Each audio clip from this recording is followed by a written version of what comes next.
Everyone, remain calm. Yeah, that's how it always starts. And later there's running and screaming. Somebody talk to me! What is happening? Welcome to Jurassic World. You're listening to the Jurassic Park Podcast. You want to consult here or in my bungalow? Hold on to your butts. Well, we're back. Hello, everybody, and welcome to the 157th episode of the Jurassic Park Podcast. I'm your host, Brad Jost, and we're here to discuss all things Jurassic Park. In this episode, we're going to dive right into the news to discuss Jurassic World Fallen Kingdom's box office in the second week of its release here in the United States. We'll look at the new blue figure from Chronicle Collectibles and Celebrated Birthday. After that, we'll present our monthly Jurassic Mailbag with none other than Jennifer Terek for the month of July. It is finally post-Jurassic World Fallen Kingdom, also post-Jurassic World Evolution, post the evolution of Claire, and this is the mailbag episode to celebrate all those things. We have so much to cover. It's a very long episode. I can't believe how long it is. We covered all the questions and concerns because everybody is still processing this. We're still processing it. We're kind of there processing it along with you guys. Like I said, it's very long. And if you have not seen the movie, try to stay away from this episode because we dive right into all the spoilers. We don't hold back at all for anything related to Jurassic World Fallen Kingdom. We stay away from the evolution of Claire spoilers for now, so that's safe.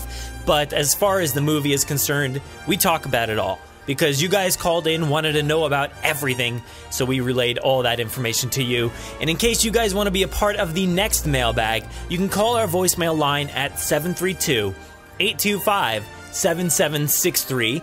Email us any kind of audio file or questions to JurassicParkPod@gmail.com or head to our contact page at JurassicParkPodcast.com to fill out our contact form. Now, even though you haven't heard this month's episode just yet, we're already collecting questions for the next mailbag, so make sure to contact us. And one thing here before we get the show underway, last week we had a bonus episode which was Extinction Level Jurassic Park and the recap of episodes 1 through 25. Arjun put together a big recap episode so that you can kind of catch up if you haven't heard or just refresh your memory with all those things related to Extinction Level because the final episode is coming up next week. It's been a wild ride, it's been a ton of fun, and if you want to kind of refresh your memory before next week's episode, make sure to go back and listen to that recap episode from last week. Finally, we actually have no bonus episodes this week. It's July, Jurassic June is over, and we're cutting out the bonus episodes.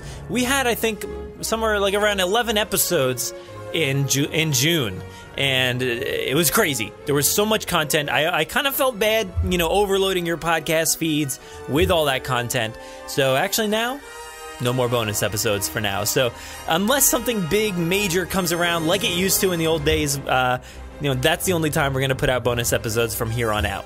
But enough of all that. This is a seriously packed episode. Jen and I talked for, I believe, 2 hours and 40 minutes with all your phone calls and emails and everything. So, yeah, I apologize. This is very long. I hope you enjoy it. We had a lot to cover. And like I said, if you stay away from the spoilers, then maybe bypass this episode because we definitely dive into everything related to Jurassic World Fallen Kingdom. But for now, let's start everything off with a bit of Jurassic news from around the world.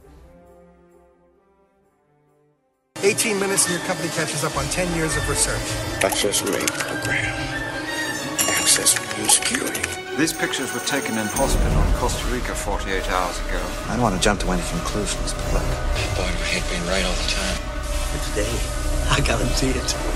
So we have a Fallen Kingdom box office update for you. In its second week here in the United States, it pulled in an estimated $60 million. Now that figure is 59.5% under last week's total, but it brings the film up to $265 million after just 10 days released here in the United States. I know throughout the week, the movie actually pulled in some decent numbers, you know, Monday, Tuesday, Wednesday, all that. So there was actually some really good numbers going on throughout the week. So it's now up to $265 million.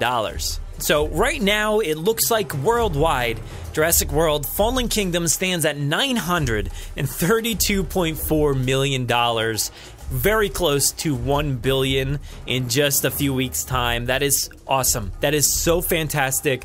And the film has not yet released in Japan, where it will be released on July 13th. Summer is about to get a little bit more busy here for the box office, so hopefully Jurassic World Fallen Kingdom can pull in some decent numbers throughout the rest of the week and next weekend. For more information on the box office, head to the link in our show notes.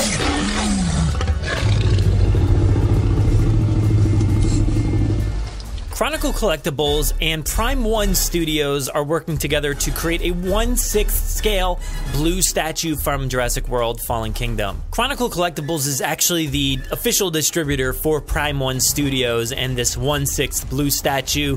It looks pretty fantastic. I'm liking this one quite a bit. And it looks like this one will run you $749 US, with payment options for full price, 3 months, 6 months, and 10 months. Here's a few details from the sculpt itself. Size is approximately 16 inches tall, 26 inches wide, 18 inches deep. It's an exclusive version that includes one antique gold 1/6 scale baby blue, approximately 4 inches tall, 6.5 inches wide, and 4.5 inches deep. It's an exclusive version that's limited to 500 units worldwide. So make sure you pre-order this item before August 22nd. So there you have it. It's a very nice looking product, and specifically I really like the bronze or gold, whatever it said it was, little baby blue statue. It looks very cool. I like that one quite a bit. But if you want to check this one out, we have some pictures and the links to purchase it in our show notes.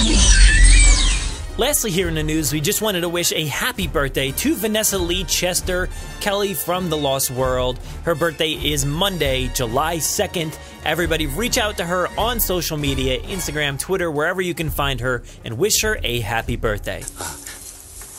Oh, there it is. There it is. Jurassic Mailbag.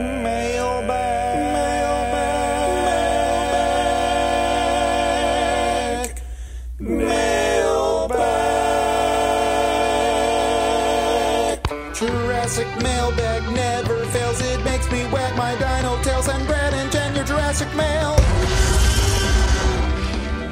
It's Jurassic Mailbag with Brad Jost and Jennifer Terek. Welcome back to another edition of the Jurassic Mailbag. We're in the after, folks. This is it. This is the post-Jurassic World Fallen Kingdom mailbag for July. I brought along Jennifer Terek to kind of sift through everything in this ginormous bag. It's full of mail and voicemails and messages and everything from you guys. I am super excited to dive into this. Jen, are you ready? I am so excited. I got my coffee. I'm in the work bathroom. Like, this is what we're doing today. That just explains all. I'm ready to go. I'm so excited. How do you feel? How do you feel in the after? Oh man, it's a crazy feeling. There's a whole lot of after. It's after evolution. It's after both evolutions, Claire and the video game and the movie, and oh god, it's a crazy time. And I didn't know how to feel at first. We've talked about that. Everybody heard our spoiler cast with Chris Pugh and everything. So they heard our sort of disappointed feelings in a way. Like, we weren't necessarily, I don't think, how we are today, right? So how much have you changed since that moment? I've thought about this. So I went through evolution, and let's see. At first I was like, ugh, but I'm on my 7th time now because I've been taking every single person I know individually. Wow. You know why? This counts. This counts the screening, and this counts the premiere, and then so really just 5 with regular people. But I've been taking everybody that I know individually because I don't want people talking over each other when they tell me about their experience. I want to hear each story like separate and isolated and have a conversation with people. So I've seen it 7 times at this point. And I'm seeing it actually Tuesday with my mother. So that'll be 8. But, and the more I see it, the more I like it.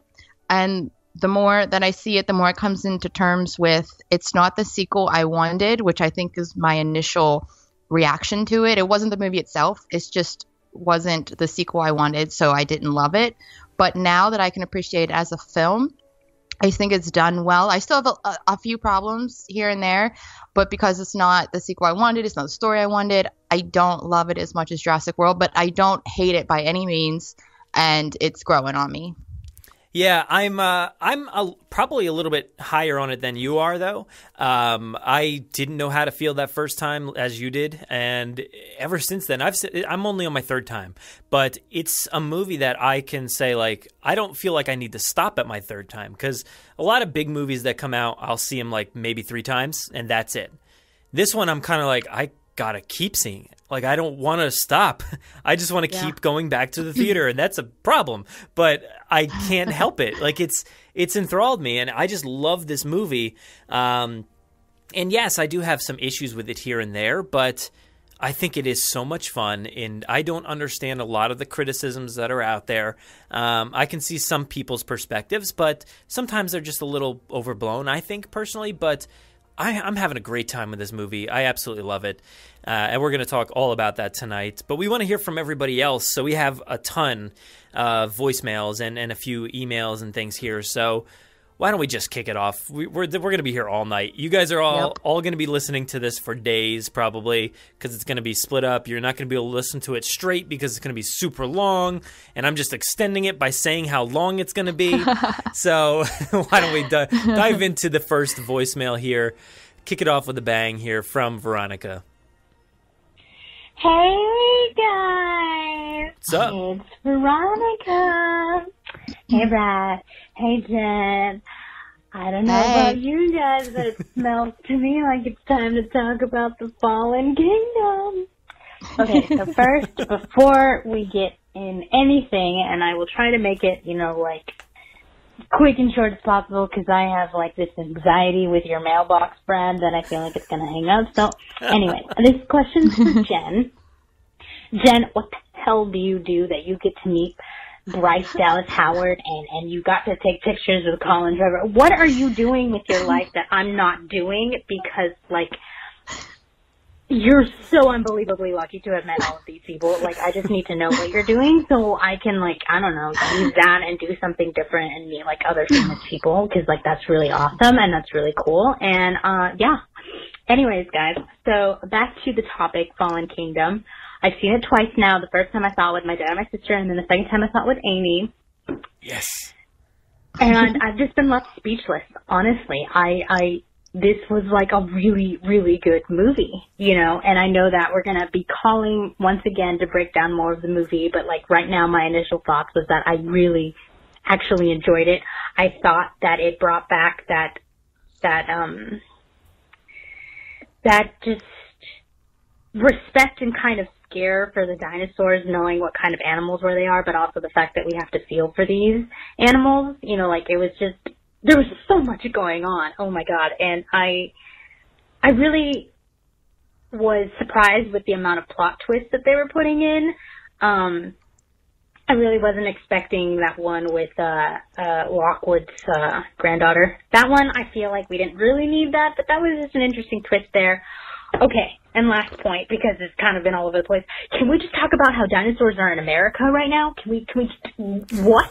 I don't know about you guys, but I was expecting them to, like, just take them all back again. Like this is what I was thinking, but then now they're loose. Holy crap. What is going to happen in the next installment? Like, do you guys know? Do you guys have any thoughts? Can you, like, break down what I've just spit at you guys? Can you just tell me what I've said? Because, like, I don't even know what I'm saying. Okay, guys. That was a lot, I know. I said it real quick. But I was really happy with this movie. I really loved it. I want to hear your thoughts. Please, please tell me. And see if you can make sense of what I just said. Okay. I love you guys. Bye. That was awesome. And yeah, that perfectly describes how I think we're feeling right now, just because it's so awesome. yeah, I'm feeling a lot better about it now. So what are some of the things? Oh, so how do you know? How are you meeting all these people? Is what she wants to know first off. Okay. I guess I'll tell a quick little story then.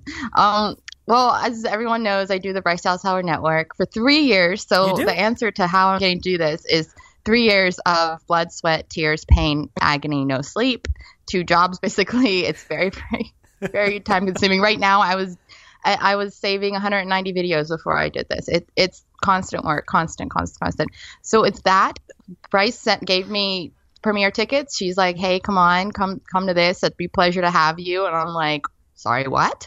And then I went and Josh, I didn't have a +1 on there, and she was trying to get one.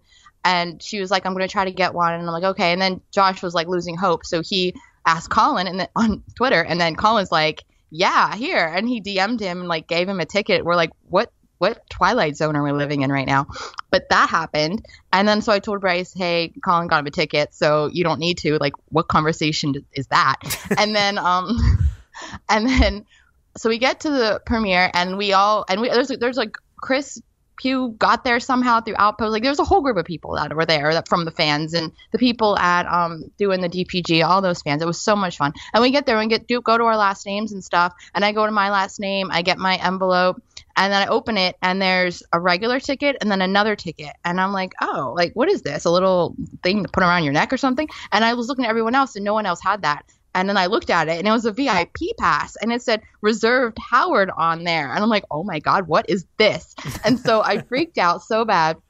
Went to see the movie. There was the after party, and that actually got me into the VIP section, which is completely guarded off. And then within that section, there's little nooks with their little last name plaques, and you can't really go to those little nooks without having their name on your ticket and all of that. But as soon as I went in the VIP, like, Chris Pratt was right in front of me. I'm like, this is the right location.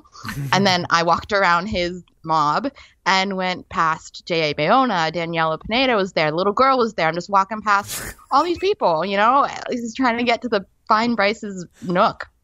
And then I get there, and she's sitting on a couch with some friends.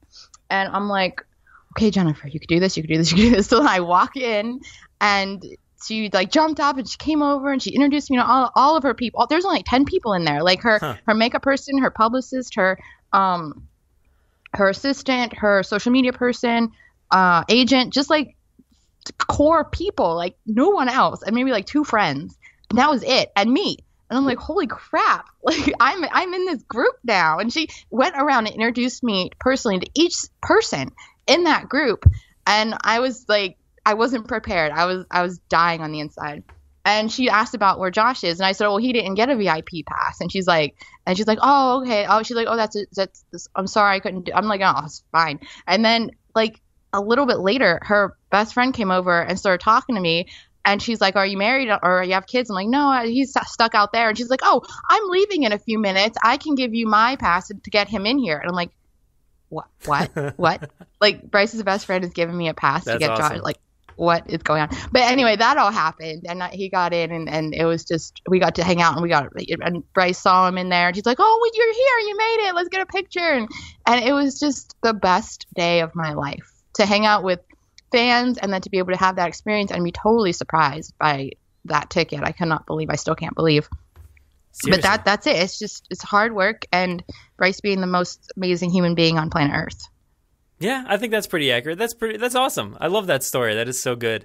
And maybe Veronica can work towards that next time. We'll all try to work that way. Do it. You got 3 years. Yeah. And what else did she say? She said the twist with Maisie there. Did you expect that at all? No, I did not know that was happening. Yeah, we didn't expect that at all. Like, it's, I don't know. They planned it. That you saw the pieces there ahead of time, but you never knew that specific twist was coming.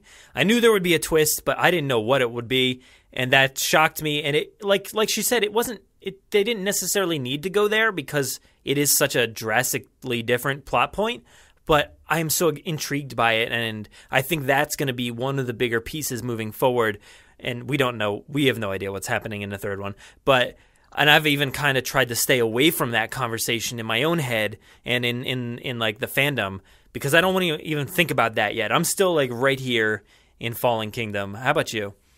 Yeah. Well, first, to be honest, I don't know if I'm dumb or what, but like the first time I watched it, I didn't really understand I didn't understand it. Like I didn't know, because they mentioned it, they split it up so much in the movie, little pieces of this twist. And by the time it's revealed, I'm like, wait a minute, like I didn't get the little nuggets because they were just so early on, because he's the first scene at Lockwood Manor, he's like, oh yeah, his daughter died in a car accident or whatever, and then like halfway through he says something else, and then halfway through that they say, I'm like, wait a minute, I'm lost. So it took me a couple views to actually understand like exactly what that twist was. So that kind of took away the effectiveness a little bit, so I wasn't floored or shocked. I was like, just weird. I didn't know. I was hoping that it was something cool. Like I thought it was Sarah Harding, I think I mentioned, was her mom, which I think would have been, I don't know if it's better. I don't know. I've heard everything. I've heard Ellie. I've heard Lex, Sarah.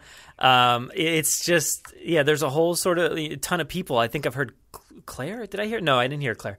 There was one other. I can't think of who I thought it was. I don't know. But yeah, it could have been anything. And even when that picture showed up of the mom, right? I'm assuming it was the mom. And I'm like, oh, she does look exactly like her. And that's exactly what went through my head was, oh, wow, they do look the same. Okay. See, and then I didn't confused. go any farther than that. I didn't think that they were clones. I just thought they looked similar. Yeah, I know. And I'm like, wait a minute. Is this like what? I did not understand. The picture reveal is supposed to, like, I guess, reveal the twist. And I'm just like, I don't know what I'm looking at. And then at the end, when he that's the middle thing I was talking about. You have the car accident, that, and then the end. Yeah. When he says, oh, you don't know what she is. And I'm like, no, I really don't, because I'm really confused. No, and I don't know if it was supposed to register even. I think, like, a lot of people were confused in that moment. And even the picture, just like I said, I think a lot of people thought that they just looked the same and they didn't necessarily jump to clones that quickly. And then there's like the whole like, oh, look, she's a clone. They cloned her back in the day. That's what split them apart. And it registers then. And then even at that point, you have no time to think about it. You have no time. And it's not really even touched upon until like she hits that button and, frees the dinosaurs, but barely. So from the moment that it's explained by Mills, nothing else like really occurs with that plot line, and it kind of leaves it open, and you don't even know like that. I don't know. That's going to be a big thing coming forward, though, I think. And then actually when they showed the picture and it had the nanny younger, I thought it was something to do with her. I thought that was the same girl, but then the nanny was like, something was going on with her, like she was a replicate or like something was going on with her, because I thought the girl was the same in the picture.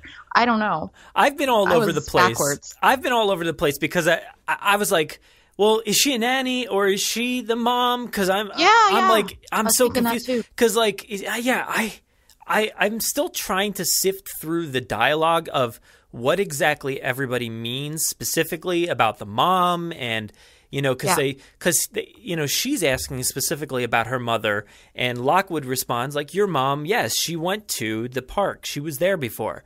And what? And does he specifically mean her mom, or does he mean Maisie 1.0, like the real Maisie? I don't know. Like I'm still kind of sifting through a lot of those details, trying to figure out what everybody is actually meaning. And there's a whole lot of timeline discrepancies going on where you could put things in certain areas, and I'm still trying to figure that all out. Yeah. Let me tell you my problem with that really quick. I've seen this 7 times and I still don't fully understand exactly what you explained, because there's the timeline's messy, the whole thing's messy, the reveal's messy.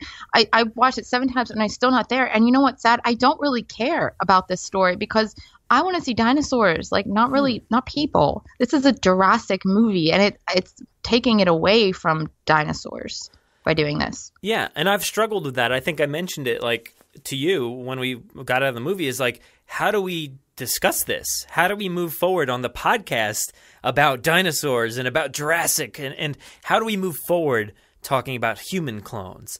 I don't really know still. I'm still trying to figure that out, and where do we go from here? But there's a whole lot of research that needs to happen, and I guess just let it happen, in the next movie, because I just don't know. I have no idea. And I think that's going to be a major thing. Hopefully the dinosaurs are still very prominent. I have no doubt about that. But I think it's going to be a very different franchise moving forward. Yeah, I mean, it's already very different. Yeah. So why don't we move on? Thank you, Veronica. That was awesome. And obviously we get way off track already. But we have another one here. We've got a lot more, actually. So this is a Facebook post from Joshua. And he says, I want to know whatever happened to the Dilophosaurus. I thought they would be for sure in Fallen Kingdom. They tease you in the opening scene when the bushes shake, you hear one, but they never actually appear in the movie other than as one of the Lockwood mounts. Now, with Nublar gone, I feel that we will never see them again, which is disappointing because it was a great dinosaur character. The movie was still great, but that was one of the things I was excited for was the return of the Dilo. Hopefully, they will catch a few, and we just didn't see it, and they'll be in the next movie. Fingers crossed. Thanks, Brad and Jen. And so that was from Joshua on Facebook, and then Josh. You know Josh, Nublar7, everybody knows him. He emailed us just recently and asked basically the same question. So I'm like, is this the same Joshua? What's going on here?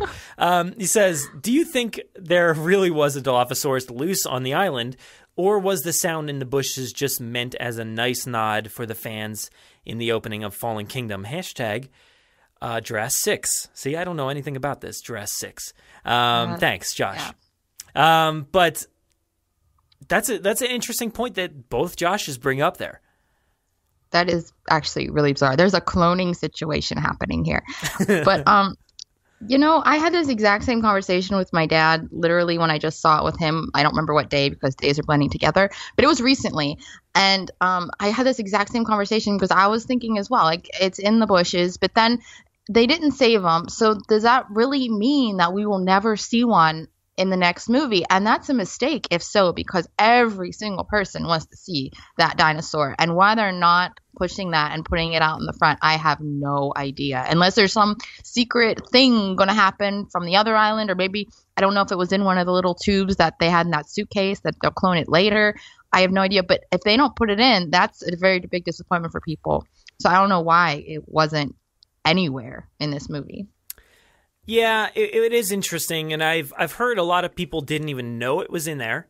I didn't till someone told me. Yeah, they didn't hear it. I know. Yeah, the first showings, a lot of people were saying, "Oh my God, I just read about it. I didn't hear it." And then the funny thing is, I actually went to a Dolby screening here, and it's supposed to be the best sound, the best picture, everything, and it was very great. But I didn't really hear it in that screening, which it's supposed to have the best sound. So I would have thought I'd hear it more. But I heard it more in like the normal theaters and the IMAX theater. But the Dolby one just mixed it. It just didn't get in there somehow. So that's interesting. But I definitely think that the Dilophosaurus is there.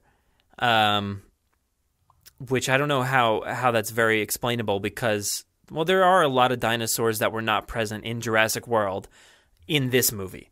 So there's a lot to sift through there as to where all these dinosaurs came from. And some grew up, some were introduced, I don't know how. Or some of them, we've heard a lot of people saying like, oh, maybe they were breeding these as babies when, the movie ended in the first Jurassic World. So maybe that's where they came from. So I don't know if there are Dilophosaurs on there, but I assume there is because we heard that noise. It's an iconic noise that we have all loved and waited for. It's there, and it kind of, I can see how it's very disappointing because they teased it the second the movie starts, essentially. And you're like, oh, this is going to be awesome. And I know, the set leaks and stuff like that, everybody is like, oh, you see that Dilophosaurus in the picture? And it looked weird. It looked very strange. And now we've come to know that, yeah, it's just definitely one of the ones in Lockwood's mansion. But I don't know. Do you think it's actually there? And I know you've struggled with that, but do you think it's there? And do you think we'll see it again? I don't. And let me tell you why. Because even if there happened to be one on the island, which I don't know one way or another, there could have been, as you explained, there very well could have been one in Jurassic World. We don't know at all.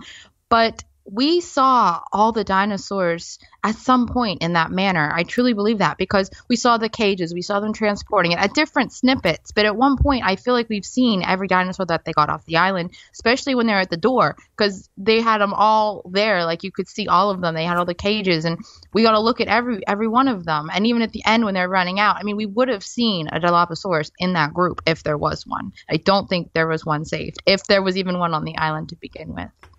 Yeah, I think our best bet is with that, casing of DNA. I am looking at a picture of it right now, and as far as I can see, I see Allosaurus. This is very difficult to read. It's very blurry. Actually, that's about all I can really read, to be honest, in this picture. I know in the movie you can actually see it a little bit better, but there is one that kind of looks like it could say that, Dilophosaurus. I don't know. It's about, so anybody out there going to the movies, look, when you're looking at the briefcase, say the briefcase is sitting right in front of you. You have one, starting from right to left, you have 1, 2, 3, and then another one, a fourth row. But the third row, look to the middle one in there. It looks like it could possibly say that. I don't know. But give it a look. I don't know if you'll be able to see anything, but that's just my glance at this picture online. So it would be interesting, and I think that's the only way we'll see it again. And I think that could be something we potentially could see. I know I don't want to. I keep saying I don't want to really touch on the sequel too much, but it's going to happen. I might as well just jump into it. But if people really want to create, war dinosaurs, and that it is still a topic of discussion. I know Colin has said like it's not really going to be anything, but it kind of is still. I think a Dilophosaurus might be interesting for people to look into. If they can create the Indoraptor with Dilophosaurus venom, something like that could be interesting, Even more brutal of a beast, Well, we're not doing any more hybrids, though, right? That's true, but that doesn't stop people from making failed attempts, right? Just because we won't see an actual one doesn't mean that Russian dude or whoever he was, like, he's like 20 millions. And then he just, that's it, speaking of that, only 20 million, that's it. That's all you're going to pay for the most lethal dinosaur ever created. I know this movie made more than all the dinosaurs combined. Yeah. Times 7. Yeah, it's kind of ridiculous. Somebody, I forget who it was, but somebody put a picture of a house that was worth way more than 20 million. And it's just oh, that's just a house though. It's not a dinosaur that could kill everybody.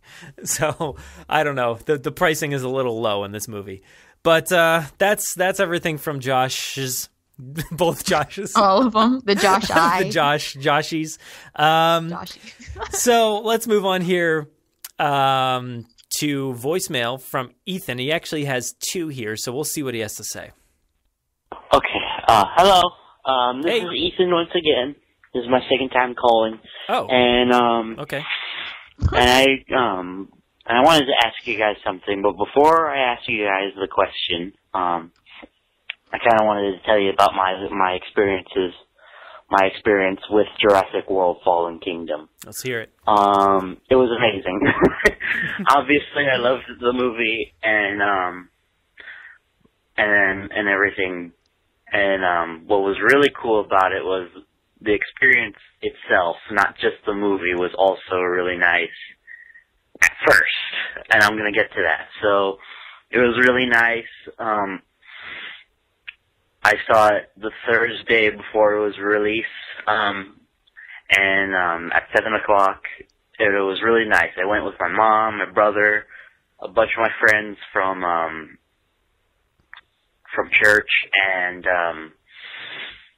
I cosplayed as Alan Grant. It was really amazing. The theater was packed, and we were watching the movie. The audience, they applaud. There was applause 2 times throughout the movie, which is a first for me. I'm used to having applause throughout a movie, but not twice, And the first time was when the T-Rex does that classic, iconic Jurassic Park pose and roars, and then runs off into civilization. And then the second applause was when the credits started rolling, and it was really nice. It was such a fun and awesome movie, and it was such an amazing experience. Overall, it was nice and great vibes until I got home and saw the very first review of Jurassic World Fallen Kingdom on YouTube, and then it just went downhill from there. There's been a lot of really, really negative press that this movie has been getting, and in my personal opinion, I really don't think it really deserves a lot of the negative press that it's been getting. Yeah, I have problems. There are certain... in my personal opinion, I think it's the best Jurassic Park sequel ever, Park movie ever since the first movie. But yes, I have problems with it. And, you know, I have little nitpicks. Like, honestly, like, the only thing that I really, really, you know, nothing that they're... Oh, and that's when it cut off, I guess. So let's move on to a second one real quick. Gosh darn it, I didn't get to my question. But anyway, to cut to the chase, there has been a lot of really negative reviews. So, like, almost every single review that I watched on YouTube has been very bad on YouTube. I've heard, you know, and, like, they've been tearing this movie, like, limb from limb. Like, seriously, I heard one review saying, comparing the Jurassic Park franchise to the Transformers movies. And so, my question is, are you scared at all for the future of the Jurassic Park franchise? Because, me personally, like, I am terrified for the Jurassic Park franchise right now. And, yeah, and I'm scared to talk about this movie in public, and I'm just worried that, like, I'm worried about paleontology in general, because I'm worried that this movie is going to leave a bad taste for people, and, you know, they're going to lose their interest in dinosaurs all in general. I might be taking this way too far out of hand, but, you know, are these worries valid? You know, are these fears valid is what I'm asking. And, but yeah, I'm just really worried about one of my favorite franchises. So, heck, if, you know, I really love this movie, but then again, I'm one for having, and I think it's the best sequel we've ever had. But then again, I'm famous for unpopular opinions. I almost got kicked out of my comic book club because I told them Rampage was better than Infinity War. So, so it might just be me. But by the way, I really love the podcast. Keep up all the good work, and yeah. Do you think all these fears? Are you guys worried at all for the Jurassic Park franchise and for dinosaurs in general? Okay. You guys take care. All right. Bye-bye. Oh, Ethan, my fellow party of one. we're a team. I get this. I get being the only person who loves something, but let me tell you what, we are not the only person who loved this movie. It made a crap ton of money. It's doing great at the box office. The people love it. I see a lot of positive reviews from a lot of people, and this movie is not doing bad by any standards. Sure, the critics, but the critics don't like stuff like this. They didn't like Jurassic World either, and look at that. So I'm not concerned, not in the slightest, not in the slightest. I agree. I'm not concerned at all. Like, I don't think we have anything to worry about. They're certainly not going to, like, say, the backlash is bad, let's cancel it. Like, that's not going to happen. So the movie will be there. It's going to be, you know, I don't think there's going to be a ton of influence from the critics, because at this point it's like, we just got to do our thing. We got to make the movie that we're going to make and finish out this trilogy. And I'm not worried about how it's going to turn out, what the fans are thinking. Because, I mean, I'm kind of worried about what the hardcore fans are thinking, because, you know, you hear or you see people that you know really love Jurassic Park, and they're hating on this movie. And that's kind of worrisome for me. I'm like, man, I just feel bad. Like, I really wish everybody in this fandom could enjoy it. But I'm not concerned about the critics and the people who are not liking this movie. And what you got to do is you got to get off Twitter because everybody hates everything on Twitter. Doesn't matter what it is. We all hate everything.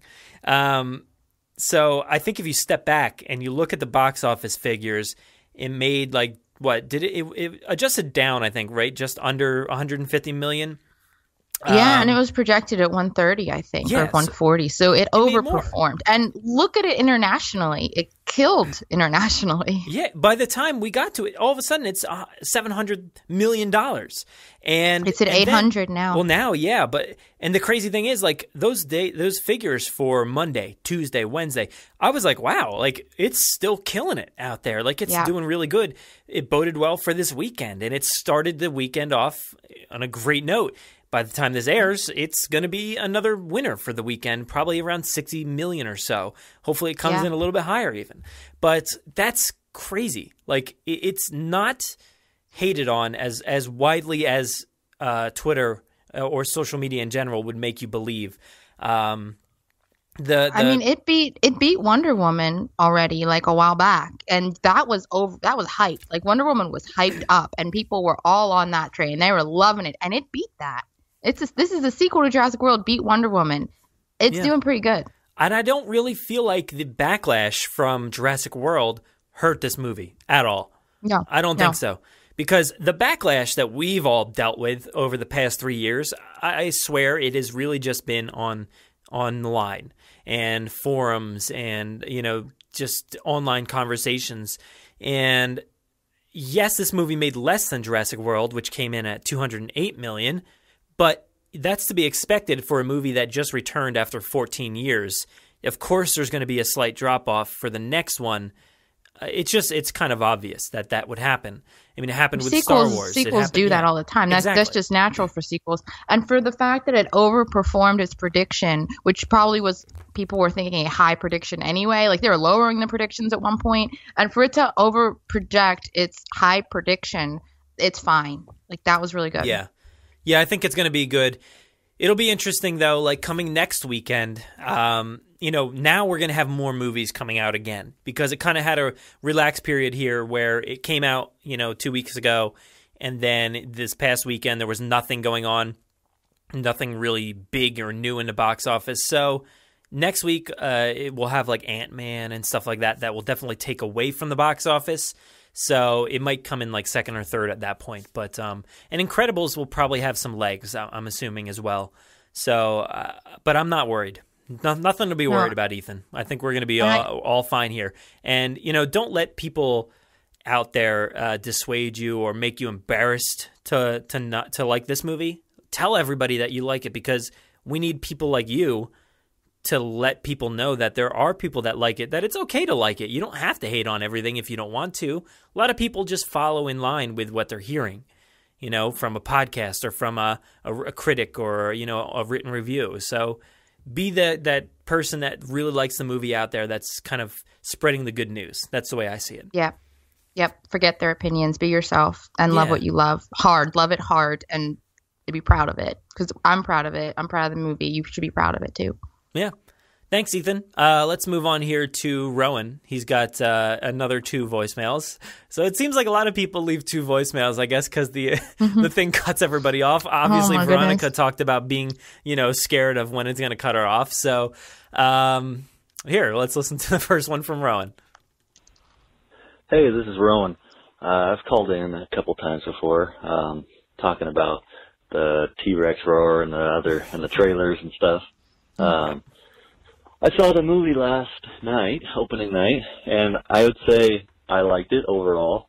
I think my reaction, though, was kind of like yours, Brad, where I didn't really know what to think when I saw the credits roll, and I'm just kind of like, it was, like you said, I didn't know exactly what I felt of it just yet. I liked the movie, but all of the parts that were really cool kind of got brought back a little bit by the parts that I thought were cheesy or just too convenient, like oh, right place, everything just happened so fast, and like, oh, the T-Rex always has to save the day. Like, I think they do that a little bit too much, and we didn't get kind of like that menacing T-Rex at all. It's still just kind of, we haven't had menacing T-Rexes since, like, The Lost World, I feel like. Jurassic Park 3, it gets killed right away. Jurassic World, we see it at the very end, and it saves the day. And then this one, it kind of is just saving the day the whole time, other than the very beginning of the movie, which I think is my favorite part of the movie. I think from what I've read, reviews and people that are fans, that's probably everybody's favorite part, because it really seems the most like the original and what you think of when you think Jurassic Park. Just the vibe that it had with the submarine, and kind of it started out with, there really wasn't any music, and it's dark, and it's just like, that's what you want. And I don't know, I really liked the movie. The beginning was awesome.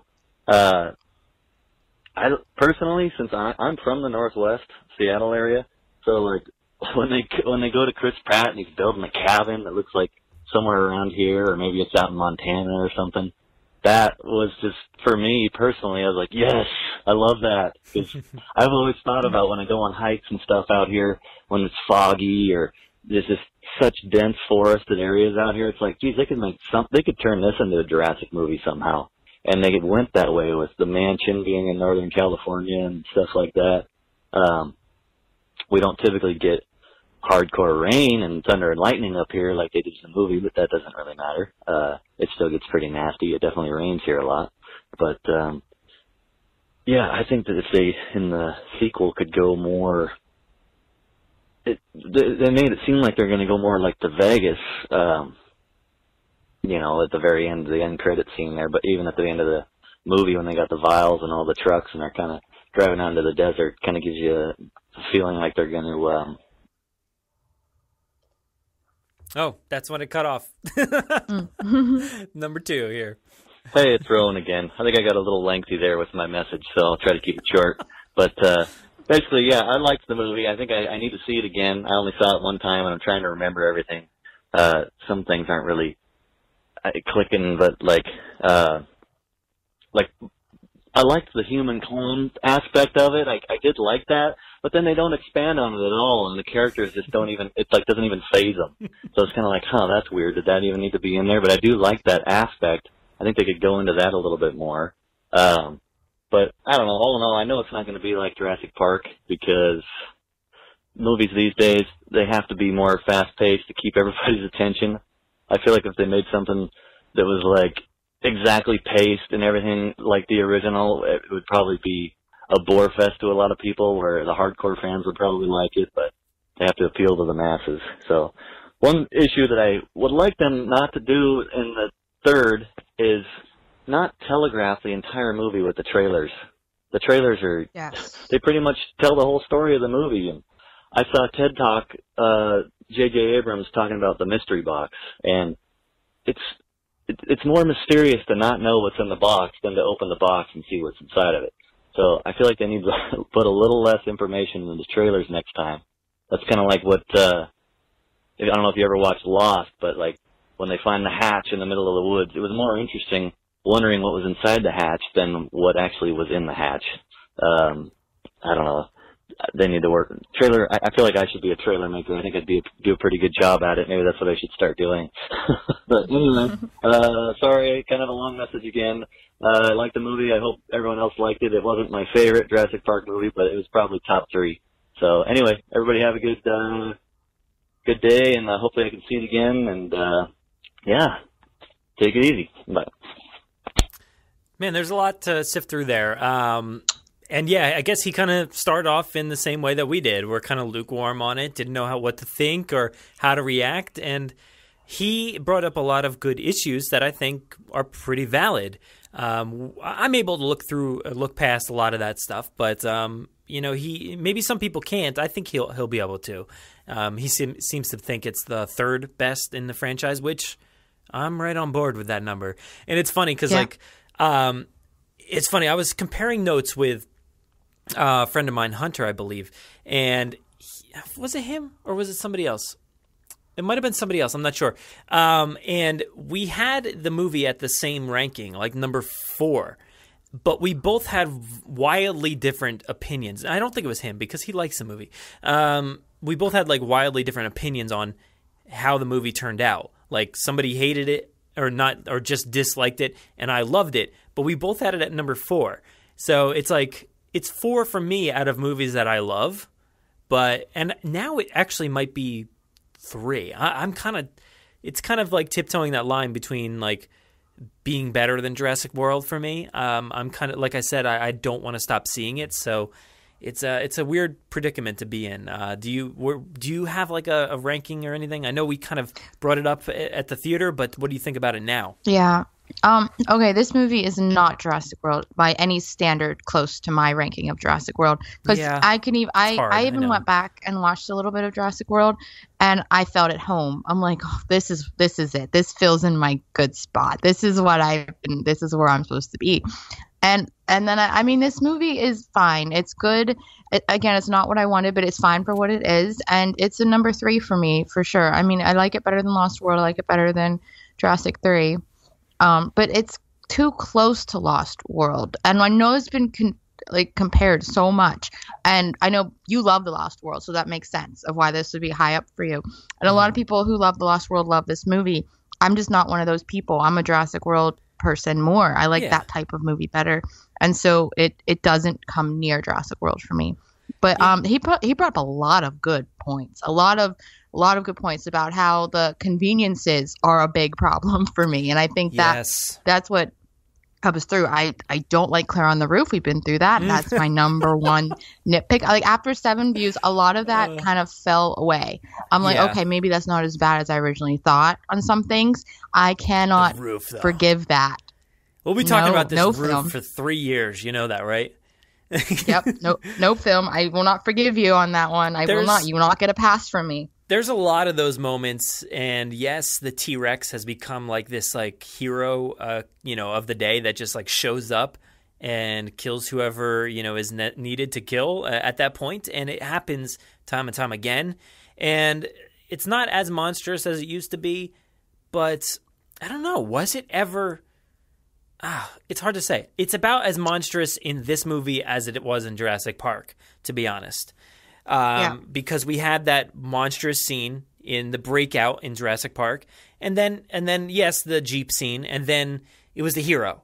So it's kind of very similar in a way in this movie. It's a monster in the beginning, and then it's a hero a few times throughout the movie. So it's similar in nature there, but I get the gripe with it, constantly showing up, striking a pose, roaring, doing its thing, but I don't know. Maybe this Rex just likes the spotlight. I don't know.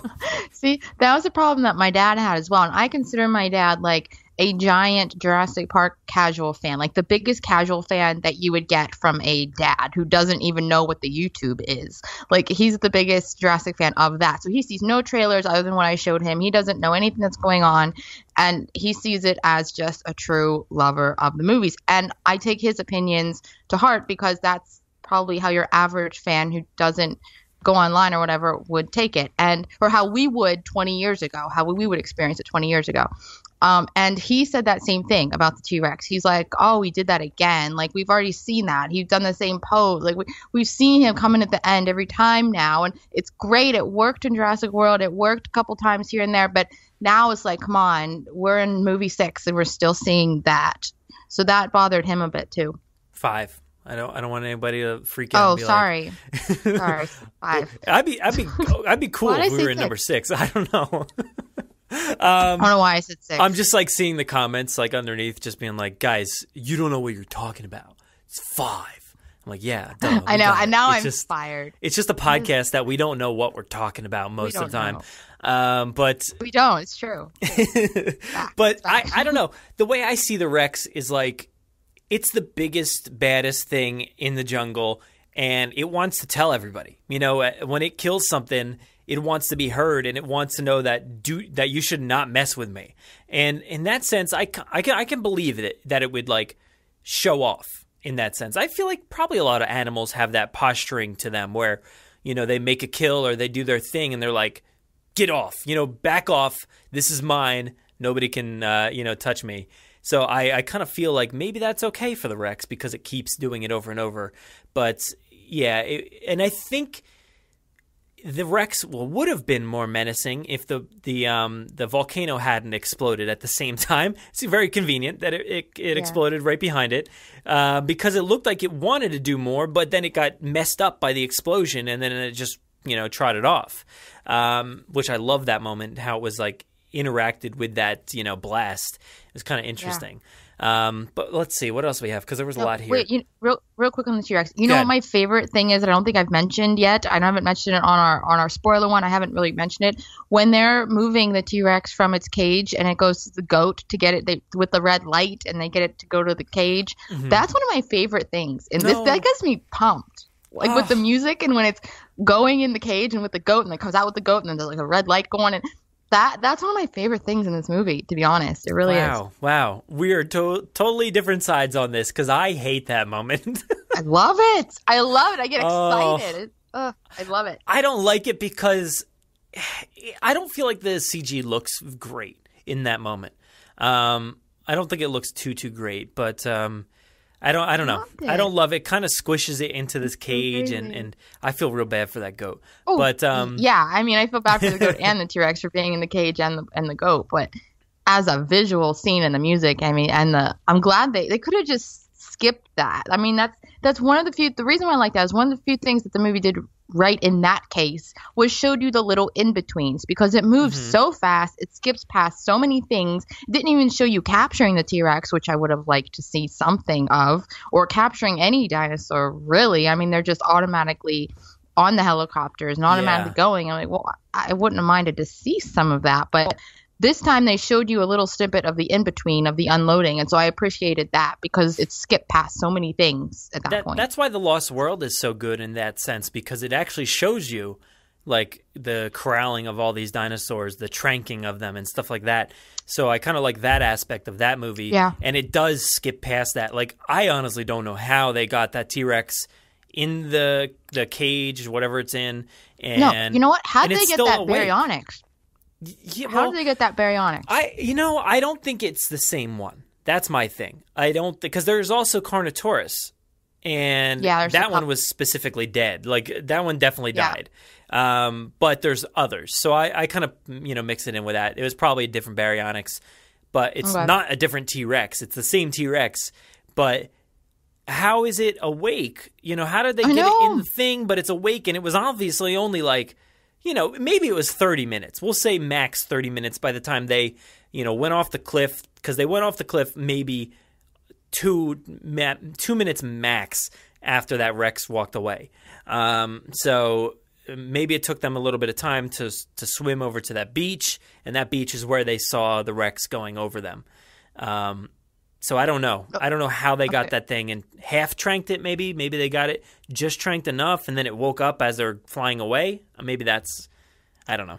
We're tangenting so bad, but I just want to mention this really quick before I forget, and if it never comes up again. My favorite moment after 7 times, my favorite moment in this entire film is that gyrosphere in the water. That's fantastic. It gets me every time. Like, I can't breathe. I'm like, they're not going to make it this time. Like, they're not going to make it. They're going to die this time. Like, every time. That's my favorite thing in the movie. After 7 times, I'm not sick of that. That scene was amazing. No, I don't think I would be sick of it after that many times either, because it's very thrilling. It's a very tense moment, and I remember that first time seeing it, it was like claustrophobic. Yeah. I felt like I was about to drown watching it. Like, it was terrifying, and I felt really bad because, like, I guess I kind of sensed that there wasn't a lot of stakes, but now that I'm thinking about it, I think there was stakes here and there that maybe weren't like the biggest of stakes, but maybe I didn't actually believe that they would die, but I kind of had a feeling like maybe Franklin would die at some point or something like that. But no, they lived through it, so that was good. But that was an amazing scene, incredible. And also the Rex, we talked about that roar many times thanks to Rowan's voicemails. It was the exact same one that we compared in the trailer, so it was the one that I didn't necessarily like. It sounded way less powerful. I don't know. It just wasn't my favorite roar out of all the roars of the Rex. I know the Rex does have multitude of, sound clips used for its roar. But this one just wasn't my favorite. It shook my seat. I'm happy. Yeah. That's all I need. So you also brought up the locations and stuff like that. I loved, the U.S. locations. And as far as Vegas is concerned, I really wouldn't look into that too far. It really wasn't intended to be a credit sequence. It was actually supposed to be in the end montage with all the other sequences.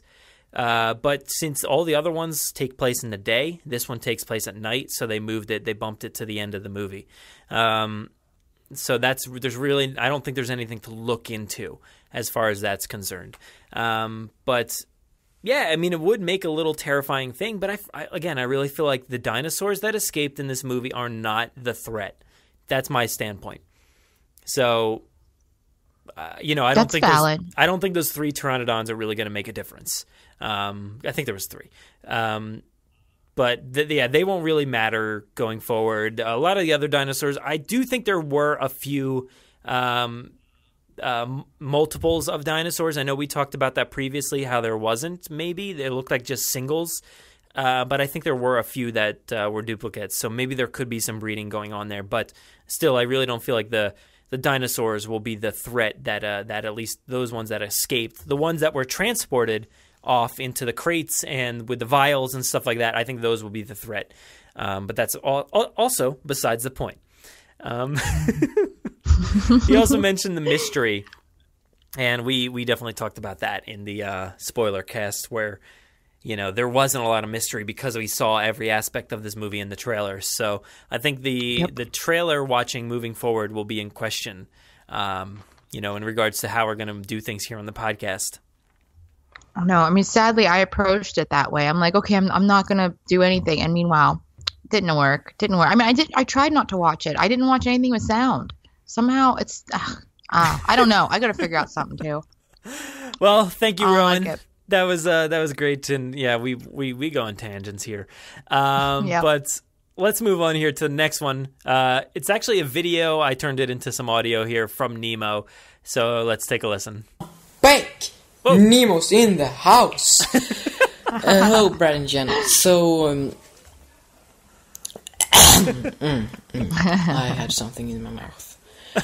Anyway, if you could buy a dinosaur from legally from an egg and raise it and stuff, which dinosaur would you buy as an egg and then raise it yourself and stuff, so she or he thinks you're his mother or dad?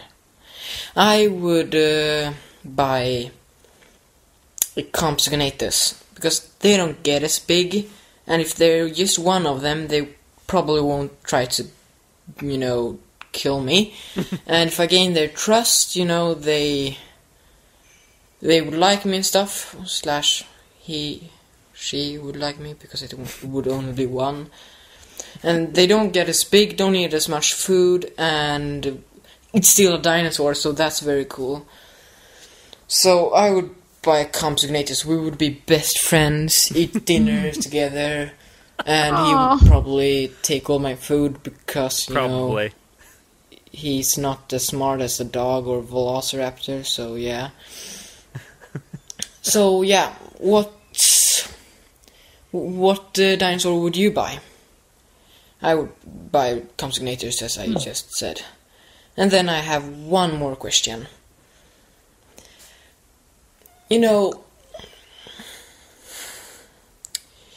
What did you feel when you saw that? Spoiler alert for the new Jurassic World Fallen Kingdom. Yeah, oh god. What did you feel when the Brachiosaurus died? I started crying, and gladly nobody noticed it, because that would be embarrassing. Anyway, so, I just felt all those emotions come, and I was like, no, she looks so sad, no. And then, just saw the smoke eat her up, and I was like, and that's when I started to bursting out in tears, or yeah, so that was sad. It's probably the saddest thing in all the movies. Yep, absolutely. Yeah. Yeah. Now I'm all down. Oh, come on. You're okay, Nemo. Oh, well, that was my questions, I mean. So, yeah. See you later. Or, wait, what? Where's the logic? I can't. Yeah, okay. Well, bye. Oh, Nemo, that was fantastic. Aw. All right, so that's a good point. What kind of dinosaur would you buy? Because a Compy sounds like a decent one. You know, you can have it as a pet. It's about the size of like your, you know, a typical dog or something smaller. So what would you go with?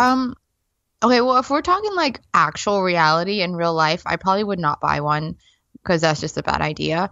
But in a fantasy world where it's fine, I think I would buy an Ankylosaurus, the armored one. Yeah. I think I would buy that just because it's really cool looking. And whenever they were doing the auction, I was like, oh man, I want that. Like when he was explaining it, they were doing each of them. And the other ones I was like, yeah, okay. But as soon as he had that one, it was the first one they auctioned off. I was like, you know what?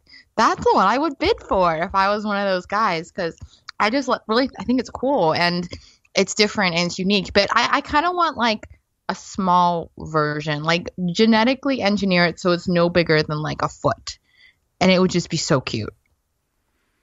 That would be awesome to shrink it down, like at least just a baby one, you know, that never grew up. It would be up. like a turtle, but like a hardcore turtle.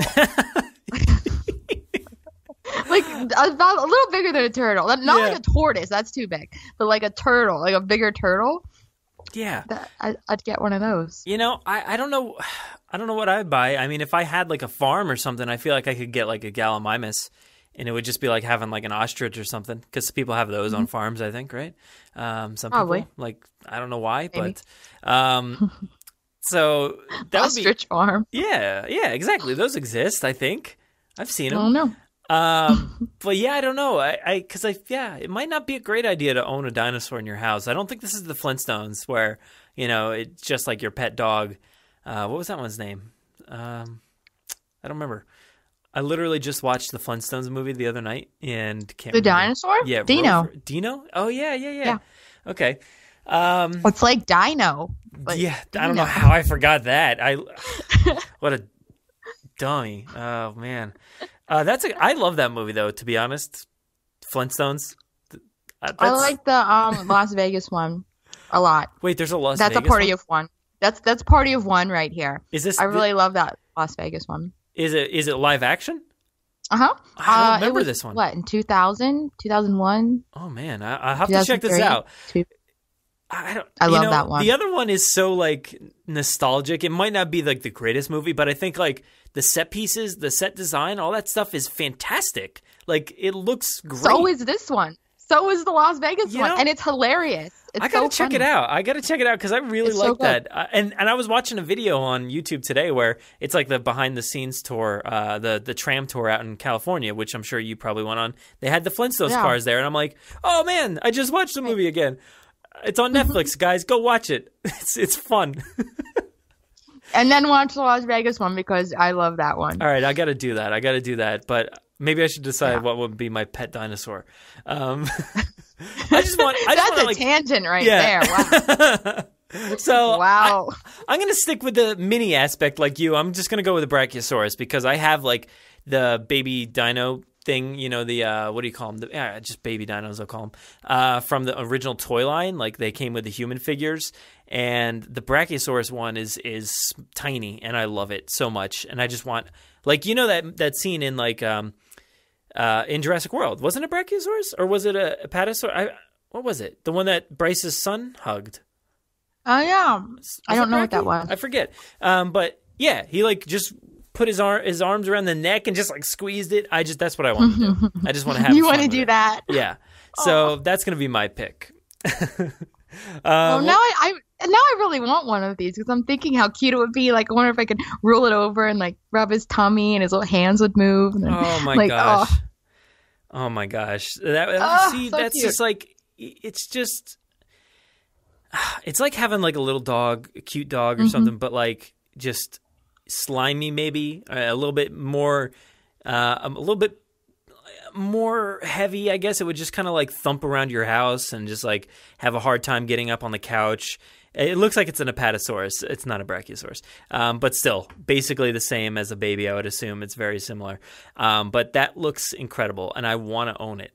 And I would pay 20 millions. 20 millions. Yeah, I would. If I had 20 millions, I would buy a little baby Ankylosaurus and make sure it doesn't grow any bigger than that. A turtle. Yeah. Just stay. It can't grow up anymore. It just has to be that one age. And then what was the other thing? Oh yeah, transitioning into that. Oh my goodness! I just set myself up real bad. I just transitioned that perfectly. I would own a little baby Brachiosaurus, and I just watched that adult one die, and that is horrifying. Oh man. Man, that scene still gets me. It still gets me every time, and every time I think about it, it gets me. It's just horribly sad, and absolutely, like you said, the saddest moment, the most emotional moment in the entire franchise. I think it's pretty hands down the most emotional moment. Yeah, it took me 4 views to not like sob. Now I just get little tears, but like I sobbed. I'm a big crier anyway, but I sobbed like the first 4. I could not. And then oh my gosh, Bryce's face, applaud the babe, because that was fantastic. Like the whole time she was watching that from the boat. Oh my goodness, she's so good. Oh yeah, I think like throughout the movie, her facial expressions are perfect. Like she just nails it the entire time. And that moment, that's a really touching moment. You see her and Chris staring at it, and then you see just and you know though, after you read that flames, like that, I was gonna say after you read that Claire book and then watch that scene, yeah, and then think of that. I know. Stop. I know, that actually got me more. Like after I read the book and then I saw the movie, because I saw the movies a couple times before, and then I read the book and then I saw it again, and I wondered how much that would change my perception, and it did a little bit in a good way. Yeah, but that scene hurts more now. Thanks. We're probably only about halfway through, and you just ruined our mood there, Nemo. Thanks. Oh, goodness.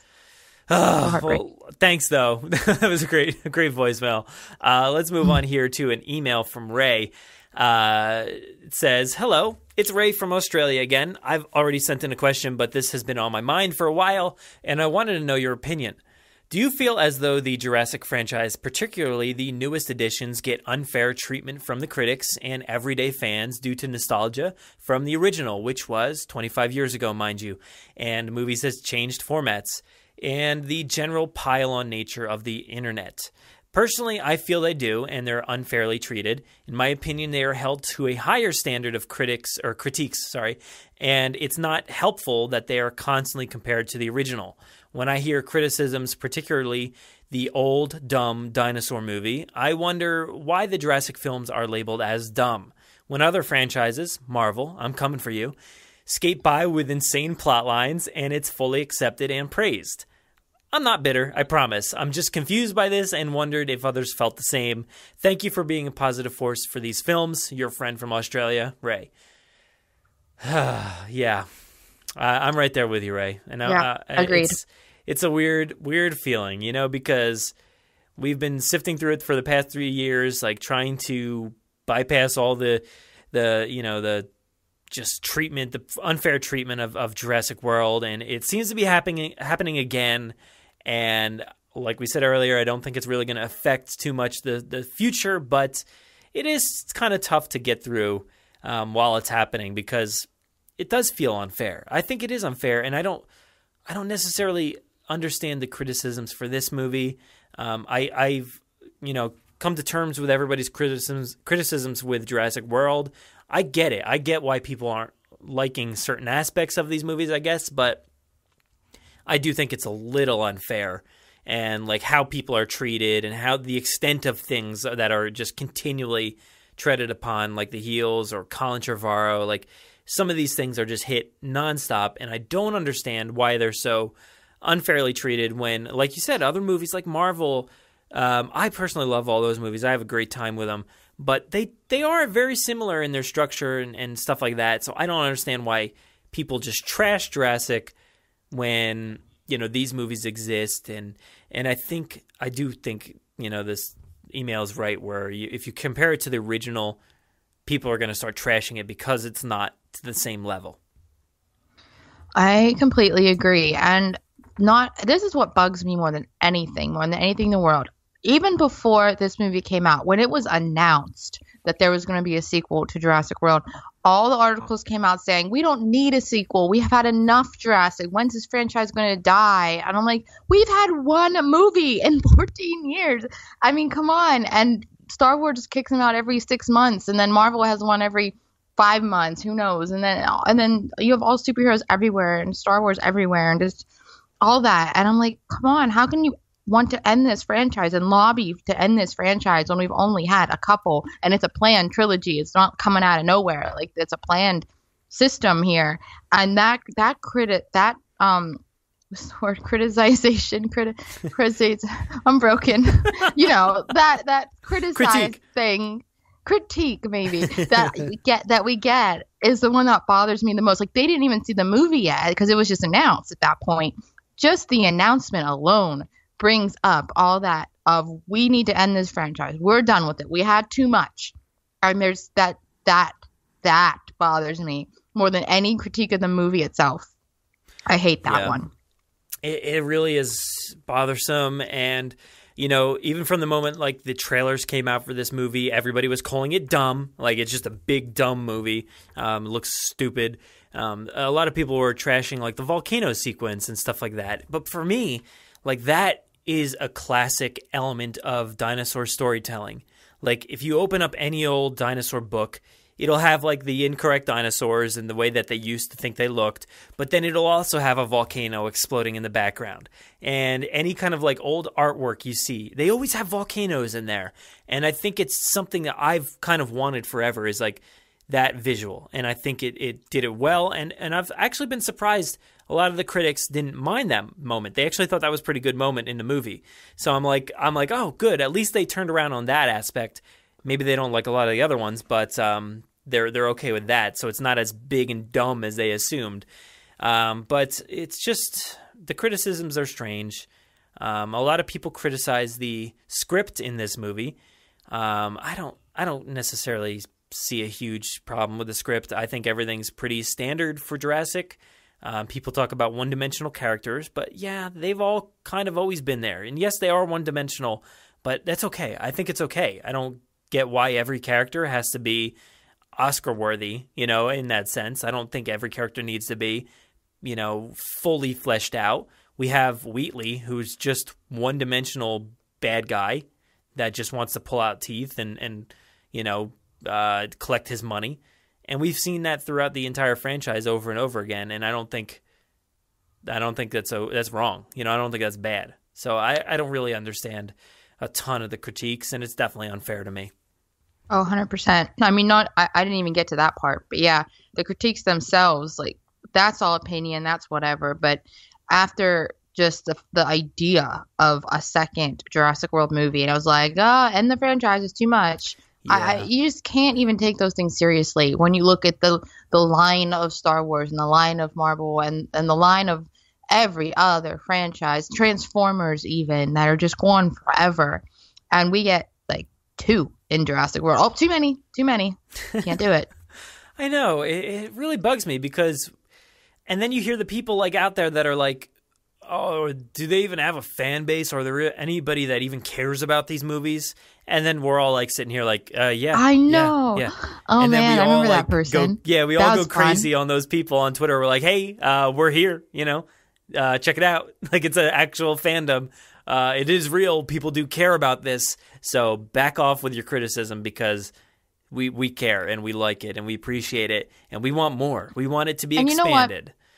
If they don't like it, why say end the franchise? I don't like it. What if other people like it? Like, just don't see it then. Why is that bothering you? Well, that's what used to happen.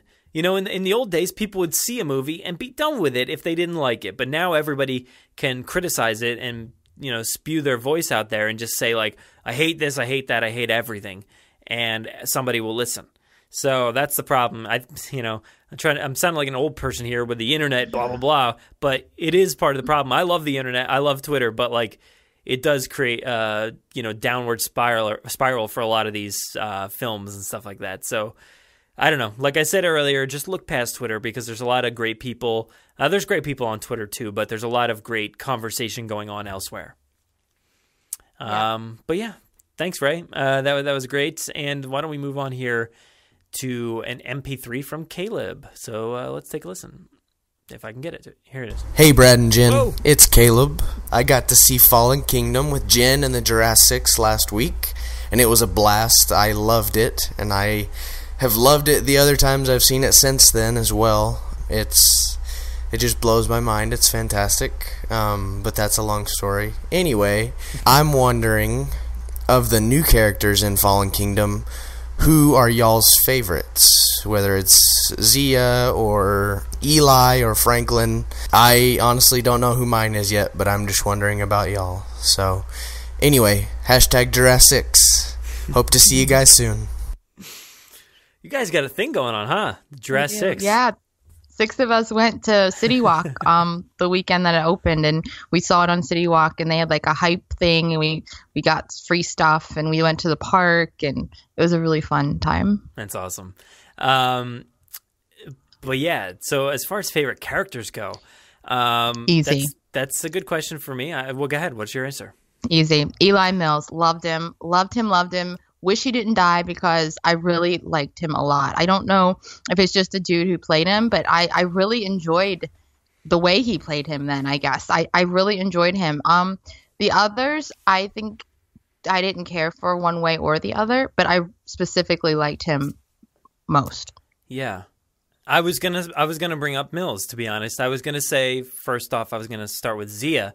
I think she's fantastic. I loved every moment, that she was in the movie, and I kind of looked forward to her in general. Like before the movie came out, I was like, man, I can't wait to see what Daniela Pineda brings because she's hilarious on Twitter and Instagram and all that. She is just a life force that, like, unlike anything we've ever seen. I feel like in this franchise, she is so comical and so hilarious. Like that's the same thing, comical and hilarious.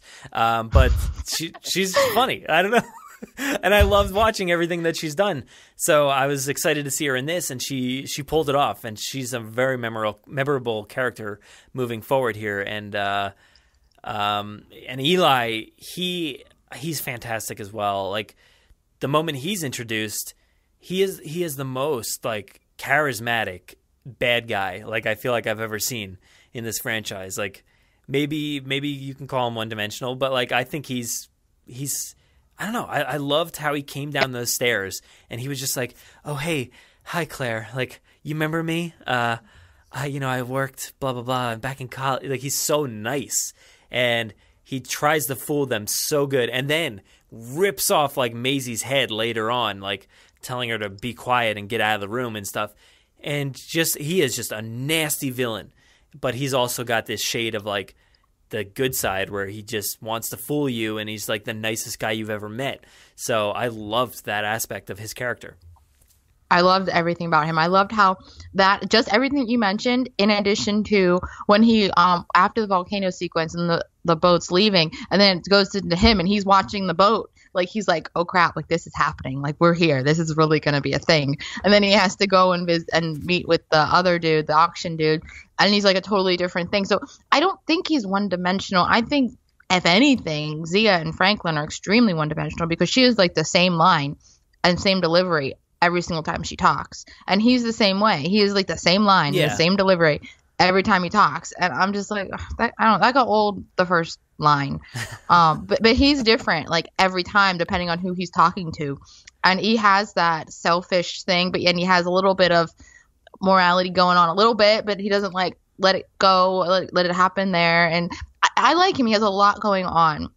I was a little bit bored with James Cromwell, which makes me sad because I really love him. And I didn't get him. He was fine, I guess. And then the nanny lady, I liked her a lot too. but Yeah, she was great. just sporadic. But I liked her a lot too. Wheatley was fine. Same level as James Cromwell was fine. Who am I missing? B.D. Wong is B.D. Wong. Yeah, he's been around. He's just him. I think you pretty much touched on everybody. I don't know. I liked all the additions. I thought they were all pretty great. I don't really have anybody that I disliked or anything like that. I think everybody did a great job. And I guess Lockwood wasn't like fully realized in a sense because he was just stuck to the bed or wherever he was most of the time and just didn't really have a ton to add. He was just basically like a foil to Maisie. You know why? You know why he wasn't? Because we never saw him before. We never heard about him before. Yeah, he's supposed to be a John Hammond partner, but we had no emotional attachment to that prior. And if that was Richard Attenborough sitting there, that would have been a totally different thing. But because it was someone we don't know, it was hard to get back into that place. Well, we didn't know who he was, but at least I got the sense that people knew who he was. Like, the moment that, Claire picks up the phone and realizes who's calling, she knows who he is. And there's a history, there somewhere. She knows that at least Lockwood, it's not like he's like, oh, it's revealed that he's a hidden guy. Like, we didn't know about him before. Nobody knew that there was a partner. And that would have been, I think, a little cliche. At least everybody kind of knew about it. Everybody knew that there was a partner and that they had a falling out. And then there's all these layers that are revealed underneath that, which I think are interesting. And in that sense, his character is interesting. But as far as like his performance here, there was not much to grasp on. But I think we're good with Mills. I think that's a pretty good choice for both of us. Second though would be that little girl. That Maisie was very, very good. Touch on her at all? That's true. We didn't mention her.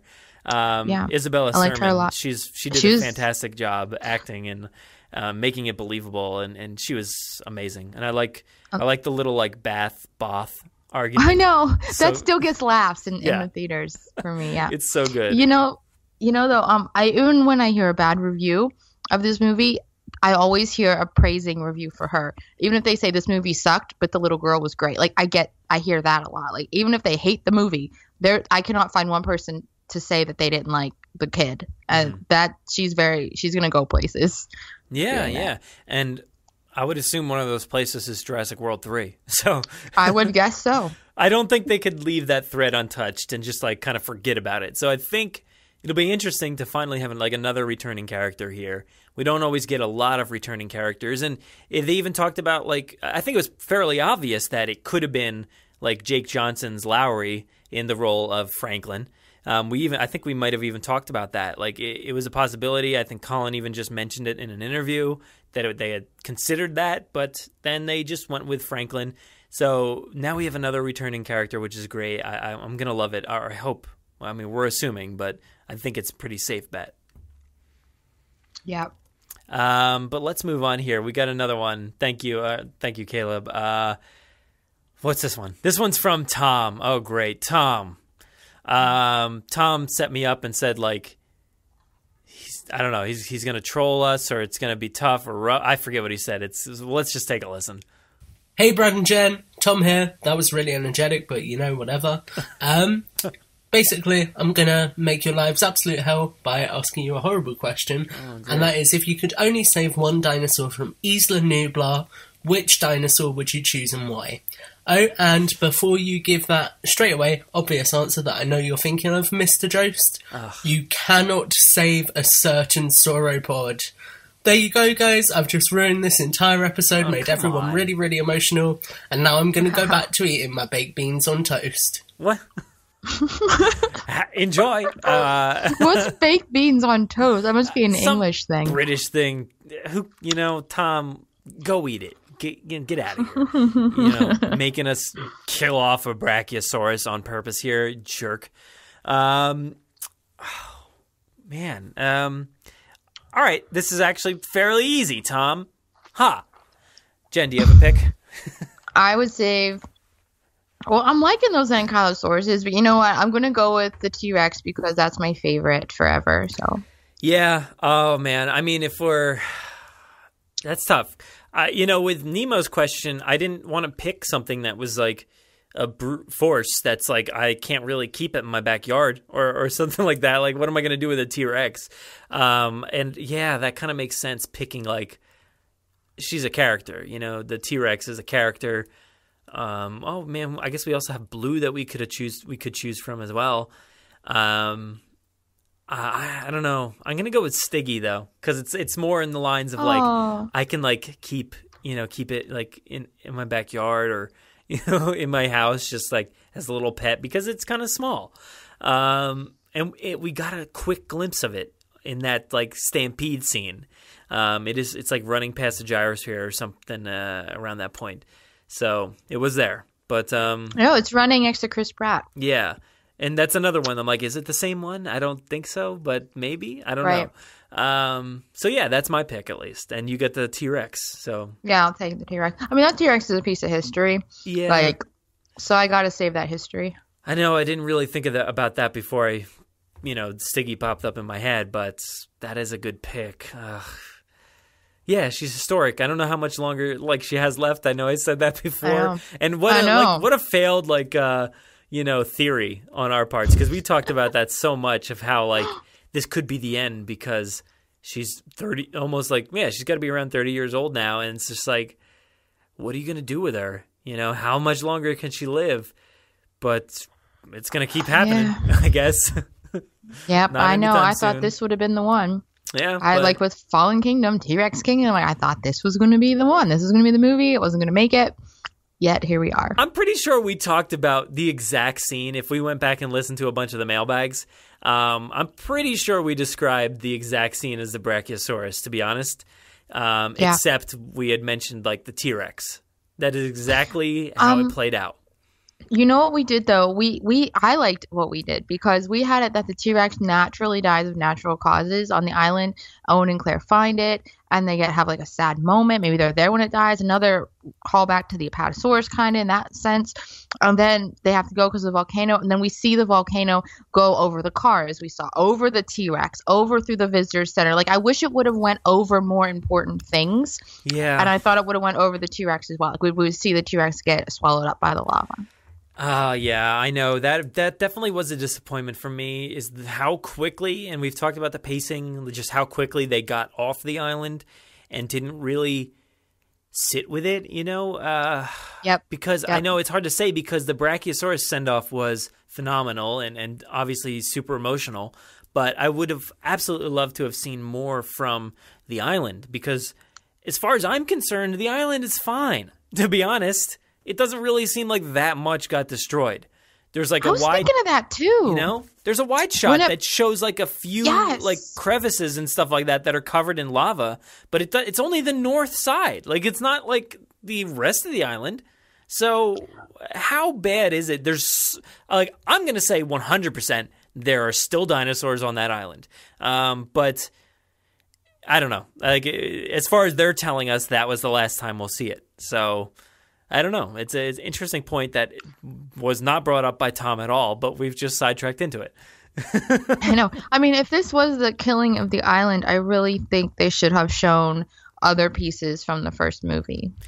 And if it is not the killing of the island, then it's just going to be a repeat of exactly what we had just seen. It's just going to be the same thing, which I hate to say it, but this movie repeated a lot of stuff that Jurassic World did. So I guess it's possible. I guess it's still a probability that it could happen. But I don't know. As far as they're telling us that this was the last time we'll see that island, and I don't know. I just would have loved to have seen more things get destroyed, like the old visitor center, like the innovation center or Main Street or something. Yep. But I don't know. As far as they're telling us, that won't happen. Is it kind of weird? Okay, this has just popped in my head. I kind of wanted to see other parts of Jurassic World Park because we talked about way back in Jurassic World how everyone kind of wanted to see more of Jurassic Park. We saw the visitor center and stuff, but they wanted to see more of Jurassic Park and Jurassic World. I kind of wanted to see more of Jurassic World in Fallen Kingdom. I kind of wanted to go back to the control room a little bit and maybe go to Claire's office or do something you had to get something there. You had to take care of, I feel like the control room would have been a really cool place to revisit instead of that bunker. Yeah, I mean, that would have... You would think that would be the place to go to. I think we may have talked about this. But, yeah, that would be the place to go to. But for some reason, the bunker was the place of choice in the movie. But, yeah, I kind of would have liked to have seen other paddocks or other, attractions or, something like that. But we got a bunch of, sweeping shots from very far away, showcasing a lot. So when the DVD comes and we're able to pause and kind of take it all in, that's going to be a blast to kind of sift through a lot of those details. But the fact that we're not getting up close and personal with them is somewhat disappointing. It would have been interesting to be in the hotel, and the hotel has dinosaurs all over the place, and they had to get through the hotel. I mean, that would have been a better placement. Imagine the bunker being the control room, then they have to escape the control room, and then there's lava coming there, at the actual Main Street Park area, and they have to run through the T-Rex paddock. They have to run through all these the Innovation Center, and they have to run through all these different areas, and you kind of get an exploration of Jurassic World now being covered in lava as well. If they're not going to give us the old park, at least give us Jurassic World with the lava. I mean, they did an open field. I guess money-wise, it's expensive to do all those scenes, probably. Yeah. But it was the cheap, lazy way to just run down a hill with dinosaurs. I feel like other set pieces would have had more impact. And you could have ended it the same way in the water. It would have been fine. Just replace the forest with actual Jurassic World stuff. I guess the one thing you could say is I've heard a lot of people complaining about the nostalgia factor in this movie, that it's throwing a lot of those things in your face, from the past. So that would have been another criticism, I think. People would have been like, well, they're just trying to break our hearts on purpose. It's just Oh, yeah. It's another thing to criticize. I want my heart broken. Come on. I know, I want it. Do it. Unfortunately, they don't make these movies for us. They make them for general audiences in a way.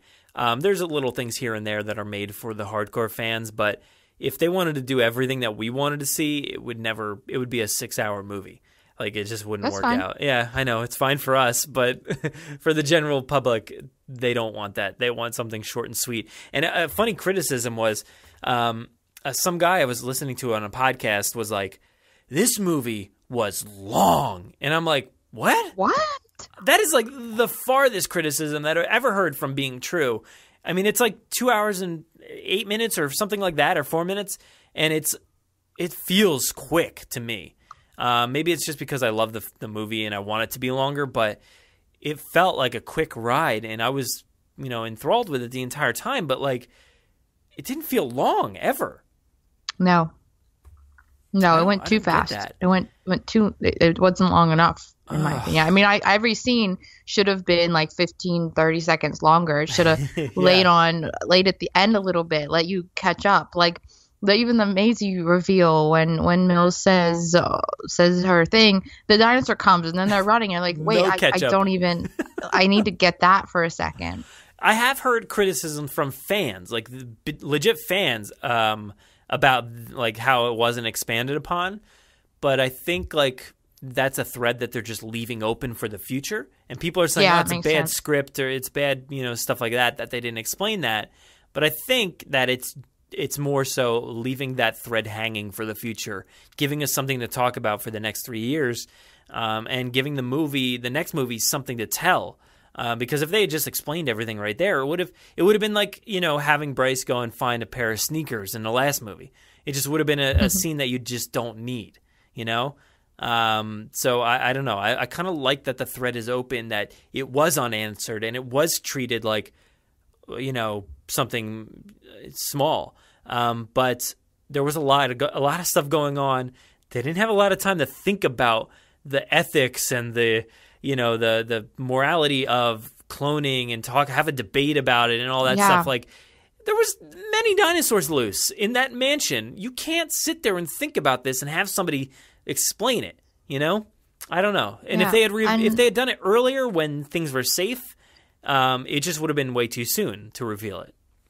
I miss that dialogue, whether it be about that or about anything else. I really miss that dialogue because I was thinking toward the end, there's not much dialogue at all. And after seeing this a couple times, like Claire's last line is like 20 minutes before the movie's over or something like that. Like she's done talking for the last 20 minutes. And I'm like, well, that's not, I wanted more of that. Like, and then you have that montage with like just Jeff Goldblum talking, but I mean, I wanted more character discussions and more dialogue. Yeah, I mean, it would have been nice, but I think understandably, like I said, like the nature of the scene or the circumstances that they're in, it's kind of like you can't really just sit there and have a conversation while the Indoraptor is loose in a mansion. I guess they could have wrapped it up after the fact, like sort of like how John Hammond had like a speech, but I mean, I guess that's kind of what Jeff Goldblum did here. Well, look at that ice cream scene in Jurassic Park. There's stuff going on outside, and there's dinosaurs running around, and Alan and the kids are in the tree, and all this bad stuff's happening. They have no idea what they're doing, and they sit down and eat ice cream, and they have a talk. I don't know. It was less dire, I guess. No, I see what you're saying. I'm trying to play devil's advocate. I guess it was less dire because. You know, like as far as the group in the visitor center, they didn't really know that the other crew was like asleep in a tree right at that moment. But there was nothing else they could do. You know, they looked, they tried to figure it out, but it was just too dark, too late. They couldn't really search at that point. It wasn't safe for anybody.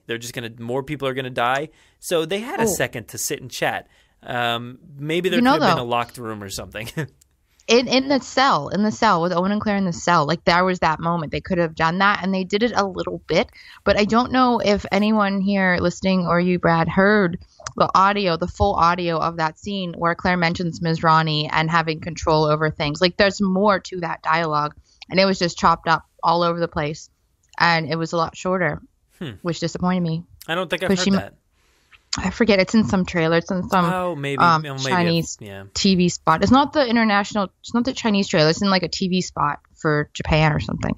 But she mentions Ms. Ronnie, and she mentions about having control of the park. It's longer and better, and I wish they would have let that in there. Yeah, I honestly don't know why it was trimmed to 2 hours and whatever I said, 8 minutes or so. It could have fully been like 2 hours and 20 minutes or 30 minutes. Like people would have still been there. Maybe it would have made a tad less, but people are there for Star Wars, and it's 2 hours and a half minutes like every time it seems like. So I don't know. I don't know why they had to get it down to that amount of time when it could have been a few minutes longer and still been acceptable. Yep. But Tom, did that answer your question? Oh wow, I don't even remember what the question was. Did we answer it? I think so. What dinosaurs would we take off the island, right? Oh my goodness, how do we get here from that? I don't know.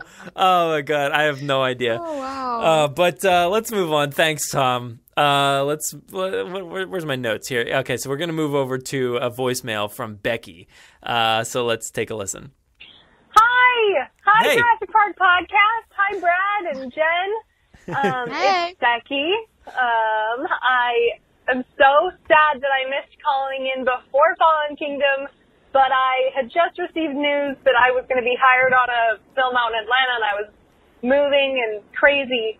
But there's no excuse, and I'm hoping I didn't miss the deadline for this mailbag. Nope. Oh my gosh, can you believe Fallen Kingdom? I'm finally also caught up on the podcast. There's been so many amazing episodes, and thank you guys so much for all your input. I'm wondering, I'm sure that you'll answer, but I'm wondering on how, with repeat viewings, how any of you are feeling. I've still only seen it once. I'll be honest, I absolutely loved it, and I know that I had my reaction video that kind of went a couple places after Jurassic World. I did record another one after Fallen Kingdom, just solo, because I went by myself, and I'll be posting that somewhere soon. It's kind of ridiculous. Again, I'm bawling. I don't know what the first Jurassic World viewings do to me, but oh my goodness, I loved it. I did have a couple complaints. I would say my biggest con would be the pacing, followed by we didn't really get to know Franklin and Zia quite enough, I felt. If you guys could change one thing about this movie, just one, what would be your thing that you would choose to change to make the most improvements to this movie? Maybe that would calm down, like, general audiences. I haven't really looked up a bunch of general feedback, just kind of fan feedback, but what would you guys change? One thing, each of you. I personally would probably just make it a 3-hour movie and slow down the pacing a little, but get to know everyone a little better, spend a little more time breaking down some of those big reveals. But I would love to hear your thoughts on just the one thing you would pick to change, and I think you guys are both amazing, and keep up what you do. These mailbags are awesome, and every episode is awesome, and you guys are Jurassic heroes. Okay. Go at it. Bye. Oh, man. Thanks, Becky. That was awesome. Wow. That's a question I have not thought about. Yeah. One thing. Before we dive into that, I'll give you some time to think.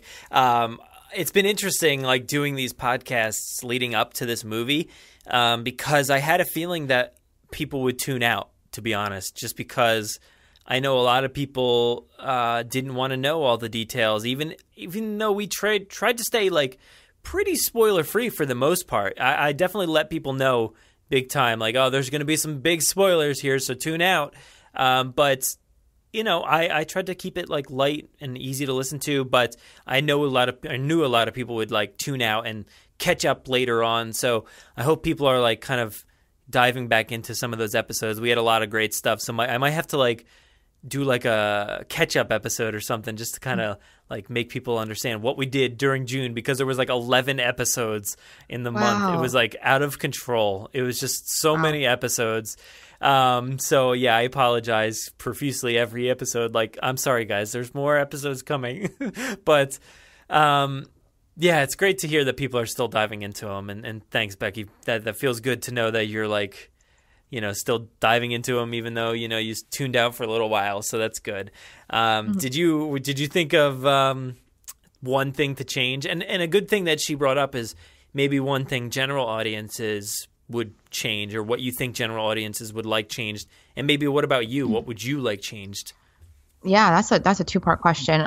Okay, for general audiences, I would agree with her to make it a little longer. I know that's just opposite of what probably general audiences want, but for their own good, I want it to be a little longer so they get to know the characters more. And just the extra little dialogues of mentioning Mizrani, mentioning the other part, putting in those little parts we just mentioned about that, spending more time with the island, actually getting the lava through it and in the park and stuff like that. I think I would just add in more of those little details in there for the general audiences. For me personally, I wanted more DPG stuff. I didn't want to just dive right in there and be like, oh, here we are. Like, if you're not caught up with that online viral marketing material, you would have no idea what's happening or what's going on or why she's there or where her stance is. I wish we would have had a little bit of build up to that, or explanation, or, I mean, you know what I want. I wanted the early in between stuff, which can't really change that because the way the movie went. But for the movie itself, I mean, I want to add more DPG, or even prep to the DPG, or just more explanation of the whole system of it. Mm-hmm. I think. Yeah, I think that's a fair change, you know, just kind of bridging that gap, because we've both read the book, and the book's out, but we both read it, and I don't know if it necessarily bridges the gap as much as I'd want it to, but it definitely helps a little bit for me. But as far as the other stuff goes, like the DPG, you know, website and all that, definitely provides a lot of material, but I would still like more. I think that's a good thing, to add some backstory of how she got into doing that specifically, because yes, there are some things on the website that kind of tell us that, but I hate that, unfortunately, movies have created viral content that forces you to look into it, where you know, it's fine for me because I love looking into all these things, and I'm a big fan of these things, but as far as like the general audience is concerned, is they don't care. Unfortunately, they don't need to look into it. And there will be websites that'll say like, oh my God, check this out. Like, you know, a big movie blog or something will be like, here's the thing that you may have missed. but that's the only exposure they're going to get to a lot of these details, and a lot of them won't even get that. So it is kind of unfortunate that you have to read that to kind of understand Claire, or you have to read the evolution of Claire to understand why she's even in this position to begin with. Yep. And I mean, a little few lines would have fixed that. Maybe another scene, a pre-scene to that. I don't know if I like that being her intro. Not sure. But I mean, they could have at least mentioned when the volcano became active, because that's on the website, but that's not in the movie. They could have mentioned when she started the DPG, because that's on the website, it's not on the movie. And I feel like that would have helped a lot of people to get a timeline of where we are, what happened, where the mind space is, instead of just going right into it in the middle, literally in the middle of it, right before the volcano is like erupting, right before the Congress is like no and all that. But that, I feel like that was too late in the game for audiences to see. I wish they would have just had a little bit more in the beginning, a totally different scene, just something, even a totally different Claire scene, not even at the office. I don't really know exactly what, but just something else to set that up. Well, the problem is that there's these websites that are telling us all these details, and then you also have like the creators telling you a lot of details that were never present in any material, that they're just saying like, oh, yeah, that happened, a few years ago, and they kind of skipped over it. But, I'm telling you now that it happened. And you have to trust that as like your head canon or the canon. And it's kind of like, oh, I don't like that. I don't like that Colin Trevorrow is out there. He's the one who has to tell us that, this is the fact, or the fact that like the map was wrong. Like that's a little different than what I'm talking about. But he's like, oh man, sorry we messed up. I've never considered it on the edge, because if you notice the map in Eli Mills, his office has like that like digital map and stuff, and there's a few other scenes, but it's all the way. Is it on the bottom of the island? I forget. Yeah, I think it was on the bottom of the island. Yeah. And as far as like Main Street goes, it was always in the middle of the island previously. Right. So like things like that we have to trust, and we have to listen to Colin when he says like these things happened. You have to trust me.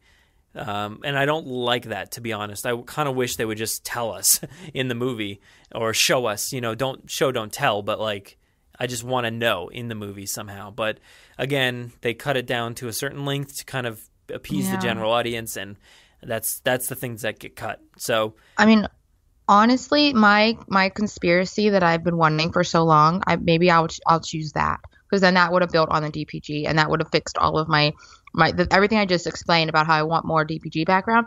My conspiracy actually happening and like being in the film and integrated, it would have solved all those problems, because right there you would have known like why it exists, what she's doing, and it would have added more stakes, and it would have added more morality questions, and it would have put more pressure on people, and it would have just added a lot more, I think. And so that would be my change, because it would actually solve my other problems. So my conspiracy of Claire being blackmailed to do the GPG for whatever reason, and Eli Mills like making her do it, and then she's like, fine, I'll be the face of this thing for this, and like just a lot of power struggles is what I wanted.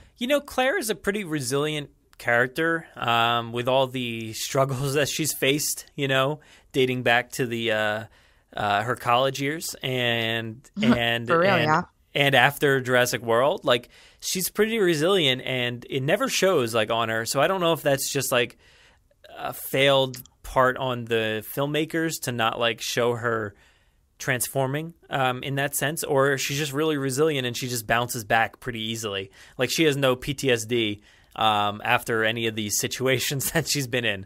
She's just perfectly fine, I know. Like, but Franklin, on the other hand, has never experienced any of these things, and he's traumatized from the second he gets to the island, or even before, to be honest. But I don't know. I don't know how we got here again, but that's a valid point. We'll bring that back up when we talk about the book, because that's a valid point. Oh yeah. And Becky, what did she even ask at this point? She asked, the one thing you'd change. So if I would have to go with like the general audience, I feel like a big general audience criticism well, maybe not general, but the critics have said like the script. But at the same time, if you change a script, that's going to change the entire movie. And I like this movie, so I don't want it completely changed. But maybe for general audiences, change it, I guess. I don't know. But for myself, this is like just like a personal thing that I would just like love to see changed is the Sinoceratops comes out of the jungle and just like licks Chris Pratt in the face, and I hate that. And then I hate the fact that he is rolling away from the lava when it definitely should have been a more serious moment. And if you're that close to lava, you just would have become Anakin Skywalker and erupted in flames, and that didn't happen either. So I don't really know, but it could have been a lot more serious of a moment, mixed with the music and the tension and the drama. If they had panned out a little bit, because the scene after that, when they pan out in the jungle, it's on fire, it's very scary, it's intense, but that moment before that is very silly. And I don't like that it comes off as a joke in this serious moment. But I don't know, maybe that's just me. I know a lot of people have liked the sequence, but I personally just don't like that whole thing where the moment that he starts waking up, his face is getting thrown back and forth by the tongue of this dinosaur, and it gets his face all sticky, and then he finally wakes up and he starts rolling and flopping his limbs all over the place, gets over the log. From the moment he gets over the log, I'm cool. Like I like that scene. Like, it looks good, but I would have liked a little bit more tension there. No, and you have a good point. Because you know what? Sorry. The lava reveal and the big giant size of the dinosaur reveal were great. Like, those reveals were perfect. But you're right. The funny part they added and pairing with those reveals could have been taken out. But they had a good thing, and then they ruin it with the funny crap. Yeah. That was out of place. And they did the sticky, stuff on his face like several times. Like the Triceratops licked his face, and then the T-Rex, he like got it all over him there too. So it's like, one time. One was fine. And it would have been the T-Rex. I would have been fine with that one. But the other one, I just like, it's a little too much. And it kind of takes me out of the drama of the moment because it's a very intense sequence. And then it's like, it's really silly in the middle here. Well, wait, now if the thing would have went up to him and like sniffed him or something, and then did what they did and walked away, like that would have still been pretty intense, because you would have had the intense of the lava, you would have had the intense of this giant dinosaur reveal like right over him, but it wouldn't have lasted as long, and it would have been really quick, and then they would have ran away with the lava, and that would have made more sense, I think. Yeah. And I like that reveal. I like the reveal of the giant dinosaur, and I like the reveal of the lava. That was all fine. But just skip past the licking stuff. Yeah, personally, I'm not a huge fan of like changing a movie with my own opinions, because then I just get angry with the movie after that. But you could have just like had that same dinosaur just nudge him or something. It would have been, I think, a more touching moment. If the dinosaur had just kind of bent down and just like nudged him with its beak or whatever, and just kind of pushed him, and then it not rolled him out of the way, but just gave him one nudge to kind of sniff him or something like that, and then just walked away. And then that's when he wakes up and he starts to get out of there. But it could have been filled with much more tension, the getting out of there, instead of being a joke. But enough of that. I've harped on it enough. Thanks, Becky. Thanks for making me angry about that one scene. Let's move on to a voicemail from Jurassic Lion. Let's take a listen. Hi, on Twitter I'm Jurassic Lion, and I'm a huge fan of the podcast. I just wanted to leave my thoughts on Fallen Kingdom. I've seen it 5 times already. Oof. But the first opening night when I watched it on Friday, oh man, the movie was so good. And the thing is, I watched lots and lots of movies, probably too much. Oh man, my dog. And like 5 times throughout the film, the audience like applauded, and it wasn't even the ending yet. So that goes to show how good of a movie it was. It might be my favorite movie, and which is interesting because there's so many good movies out this year, all really like about. I would rank them all A+, but Fallen Kingdom, probably my favorite. Thank you. I hope this call gets through, and hopefully there wasn't too much noise. All right. Thank you. Bye. No, you're good, man. That wasn't too bad. The dog in the background, but yeah, I think our theater actually erupted into claps and applause and stuff like that a few times when we saw it together, right? I think so. Yeah. Yeah. It surprised me because it was like a press screening and stuff like that. So there's like critics and different things like that in the audience. And I was surprised by how vocal the audience was, like with their claps. And I was like, oh, wow. Like throughout the movie, multiple times there was people clapping, which is not really a thing that I ever experienced, aside from like when like a long time ago in A Galaxy Far, Far Away comes up on the screen, everybody like goes like, yeah, woo, like everybody freaks out. But as far as like in the middle, it doesn't really happen. But this it did. In our theater, they were clapping at the Amblin logo and like the Legendary logo, and like they were clapping at a lot of things. Well, that turned into kind of like a joke, didn't it? Because like everybody just started clapping at like whatever showed up. But yeah, and then even more throughout the movie, they clapped. And then there was definitely a few times where people like groaned out loud. And there was that one moment when they revealed Maisie as the clone, and everybody was like, ugh. I heard like a lot of people like, not liking that moment or laughing. Actually, they out loud laughed. Yeah. And it was not a good moment. But as far as I've heard, a lot of other screenings have never been like that, so that's a good thing. What's really cool is at the premiere, though. I mean, that's different because there's like people that actually are there for a reason. But at the premiere, that experience was completely different because everyone got entrance applause, which was really neat. Because every time someone came on screen, like they got entrance applause, and there was different scenes that got a lot of applause, and people were yelling and laughing, and it was a really charged room, which was really, really, really neat. And I think our experience, our first screening was as close to that as a regular viewing has gotten, I think, because that was a pretty charged room. Like people were excited, even though they were cheering like to begin with, just for fun. But I think everyone in there was pretty excited to be in there. There was a lot of hype for our showing, definitely. Like you could sense it just walking in. Everybody was super hyped up, and obviously there was a few extra things going on at that one, and it just created a great atmosphere. People were super like chatty before the movie, kind of experiencing it and just laughing and having a good time. And then like I said, like people actually like having a great time watching it too. And that was a great experience. That was so much fun. But then at the end though, at the credits, not like maybe half the theater clapped sporadically. We didn't. We were like, what? Like we were silent. And I think a lot of people were that way. Not in a bad way, just the same way that we were. Because now we grew to us and we love it as well. But I mean, in the moment though, our whole theater didn't erupt. Like half clapped and half was what we were, which is interesting. Yeah, well, our reaction was very interesting. Like I still think back to that moment where we're just like, huh. Like we didn't even look at each other. Yeah. It was such a weird thing. And, a lot of it was processing. A lot of people still left. And we knew that there was an extra scene, after the credits.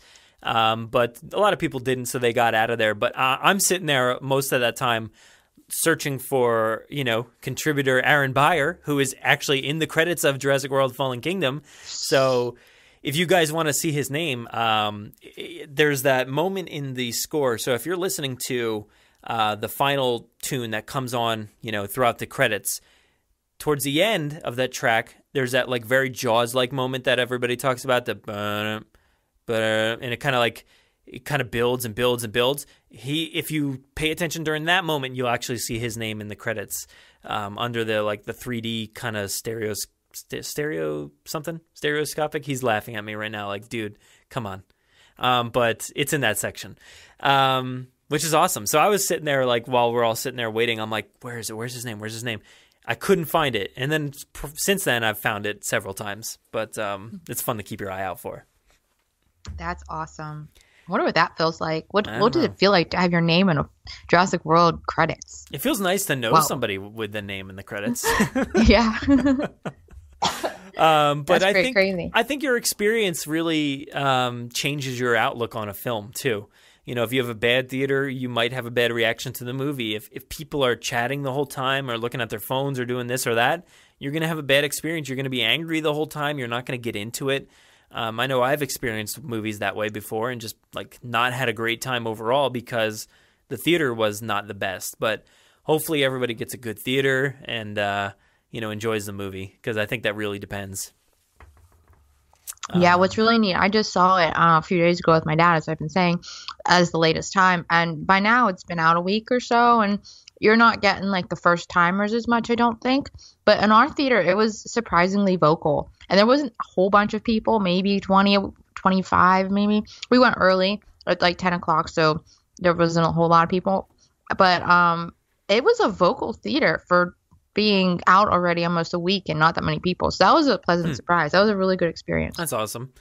Yeah, I've had good, aside from that first one, every other situation has been pretty good so far. So, there's nothing you can do about it though. You just like, have no idea what you're going to get when you go into a movie theater, if it's going to be good or bad. So good luck to everybody, because I think that really depends. But let's move on to our final one, actually. So you made let's see. We've made it actually to our final two, but they're from the same person. So let's take a listen to the first voicemail from Amy.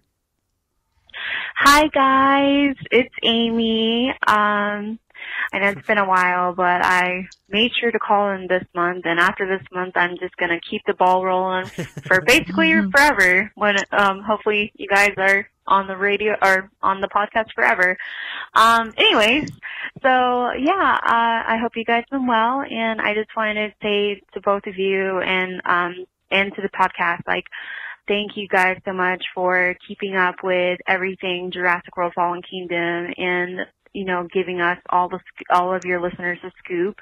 And I love seeing all the screening festivities, and I loved all the sweepstakes too.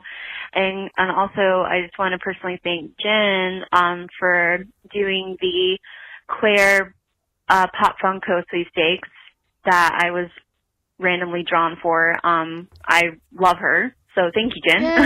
You're welcome. And so I just want to thank both of you guys. This has been a real experience leading up to the film. And wow, what a film. I don't even know where to begin explaining how I feel about it. I will first say that the soundtrack was incredible. Hands down. I loved it, and I loved the subtlety of the Lost World a little bit. I heard the little influence of it. And I just love the atmosphere and the vibe. I will say it is a much darker than they have explored before, but I think they did it eloquently. And I loved seeing so many dinosaurs, especially the T-Rex, a lot, because, she's my favorite. Like, the T-Rex is hands down the queen. And there are some things I am kind of unsure of. I won't specifically say because of the spoilers and stuff, but I am going to try to keep an open mind for the third movie. There is a third last installment, so hopefully it will answer all the questions that we as fans are thinking of who have already seen the movie. So my question for you guys would be, what do you personally think of Claire and Owen's character development in Fallen Kingdom? Because for me, I've loved Claire and Owen since Jurassic World, the first one. But the substance that they have added to both characters, especially with Claire, it just puts the icing on top. I don't want to elaborate too much because I'm afraid that I'm going to get cut off. But yeah, I definitely think about to get cut off there. Oh, she got cut off. So she definitely called back. So let's take a listen. Hi guys, it's Amy again. Well, I was afraid what it happened and what was I afraid of. I did get cut off, but that's okay. I just wanted to call back to wrap up my thoughts real quick. So yeah, that's my question to both of you is, what do you think of the character development of Claire and Owen specifically? Just because Claire and Owen was in the first film, and then we see them again in the second film. Not because obviously there are plenty of characters in this film, like Thea and Franklin, who were awesome, but we just don't really have anything to compare to, so that's why I chose Claire and Owen. So yeah, those are my final thoughts for this Jurassic Mailbag. I hope you guys have a great day, and I will talk to you later. Have a good night. Have a good day. Bye bye. It's definitely night. It's definitely night right now. Maybe when this is out and listening to it, maybe not day. Maybe it's day actually, but now it's night. Thank you, Amy. That's awesome. What do you think? What do you think about the development? I have a lot of thoughts on this. Okay. First time I saw it, my thoughts have changed after seeing it a bunch of times. The first time I saw it, I thought he was a total jerk. I did not like him at all. I thought he was unlikable. I'm like, Claire deserves better. Like, why are you even with this guy? It was kind of cute in the first movie. It was fine. It worked. But when my first viewing of the second one, I'm like, no, she deserves better than this. Like, no. But after viewing it a couple times, I'm okay with it. I'm better. I think that they're great in this one. And I got used to what they are in this one. And then I recently went back and watched a little bit of Jurassic World, just pieces. And they're like 7,000 times better in Jurassic World. Their dynamic is better, in my opinion. I don't want to say it's a chemistry thing. I don't know what it is. I cannot pinpoint it. It can't be chemistry because they're still the same people. But I don't know. There's something different. The dynamic in Jurassic World is better. And I grew to like the one in Fallen Kingdom more than I did initially. But then going back, it's not as good as what I really liked in Jurassic World. So I'm liking them a lot, but I'm not liking them as much as Jurassic World. So I'm slightly indifferent. And I confused myself by going back and watching it a little bit. So I'm not really sure where I stand with that. It's interesting because I like their dynamic in the first movie, but it's all about like not knowing what that history was, and there's not really a lot of history, to be honest. It's just like, what was it, 1 date or 2 dates or something, 3 dates? I forget how many. I think it was one. 1 date, yeah. So it's like, there's not really a big history there. I mean, they've worked together. They know who each other are. And the way Mizrahi describes it, he's like, there's a Navy man on this island. Like she's never heard of him before. So it's so it is kind of interesting in that sense. But maybe they're not supposed to cross paths too much. And they don't have a huge history. But they kind of tease each other throughout this movie that there was a little bit. Or the first movie. There's not much change there, I don't think, between the two of them. Right? They kind of just, they are who they are, I feel like, when the time they meet each other in Jurassic World. I don't know. You know, I watched by accident, actually, today. I watched the deleted scene with the dinosaur dropping stuff. Yeah. And that scene, they were really good. I mean, ignore the situation, but together, their dynamic was something that I was missing in this one. And I know I can't say they're different people because they're not really supposed to be different people. They're just in a different situation, and apparently they had a relationship in between the movies, fine. But I still feel like I want that whatever was in that scene and in the original movie, and I did not get it here. And maybe that's why I didn't like him as much. It's the playfulness, like I was saying, because they're hinting and teasing at whatever the relationship was. It's very playful. And the circumstances were definitely dire in Jurassic World, but they had a lot of moments where they could be playful in that movie. In this one, it's not that playful of a movie, So, and there's definitely way more history. There's potentially 3 years of history now, maybe a little less probably, but and things didn't go well. Like, things actually didn't go well this time because they're not together. It wasn't like a failed date. It was like a failed relationship at this point. But it's weird because it's open-ended though. Like, it wasn't over because they established that, and even Bryce and them, they've talked about this several times, that it wasn't never over. It was just in a weird unfinished limbo. They and I don't know how I feel about that. They ended it, but neither of them were very sure about how it ended. And I could see both sides, to be honest, because like Claire is very certain about her side, being like, no, I ended this relationship. And he's like, no, I did. But like, I kind of see both sides of it, and it doesn't really seem like either one is right in that situation. I don't know what happened, but I love the development of their characters in this movie. They both feel much more real to me, and especially Owen. I think he changed like far better, because Claire, to me, was a good character to begin with, but he was not always my favorite, and I think he's grown a lot. I think he's become more of a real person and not just like a one-dimensional like hero kind of guy. And the fact that he was a straight-up jerk in the beginning was heartbreaking to me, because I'm like, this is not. I said the same thing in my head, like, this is not who you are. You're a better man than this, and that's exactly what she says. Like, he is better than that, and I think a lot of that, to be honest, is not as much of him being a jerk as it is he just doesn't want to relinquish his, macho-ness, and relinquish the fact that he didn't break up with her or whatever the situation was. I think it's more of like that kind of thing than it is him being a jerk. He's just kind of being standoffish because they broke up and because he doesn't want to say she's right and agree to her terms. So I think that's more of what's going on in that scene than him just being like, no, I don't care. I don't care what happens. No, I mean, I get that. But even the cabin scene, I was like, she deserves better than that jerk. And then whenever he was like smelling her hair weirdly, I'm like, okay, you deserve better than a creeper. I don't think there's something else. It comes off like completely different. I know you and Chris both had that same reaction, but I don't feel like it's as creepy as you're making it out to be. But maybe the first time I definitely felt stronger. I'm better about it now. But then there was another scene. What was it? There was another scene. On the plane. On the plane. When he's already on the plane, that bothers me. You know what bothers me about that is the fact that Claire walks into the plane and then sits down and then turns around and she's like, Owen! Like, she's shocked that he's there. But if you just walk into that plane, you would 100% see that there's a guy laying there. I know. So, that bothered me. I didn't like that he was just there. It's just disrespect. It just seemed disrespectful. I don't know. That was like disrespectful to me. I just didn't think that he respected Claire at all in like the whole thing. I mean, it got better after I've seen it a couple more times.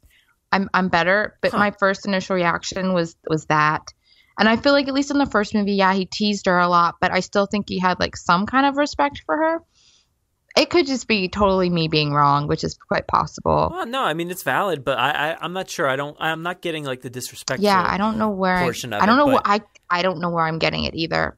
That's just what I'm getting. Yeah, I mean, he's like I feel like he's one of those like, to be early is to be on time. To be on time is to be late. So he's just like, he's a military guy. My dad was a military guy, and he always said that to me.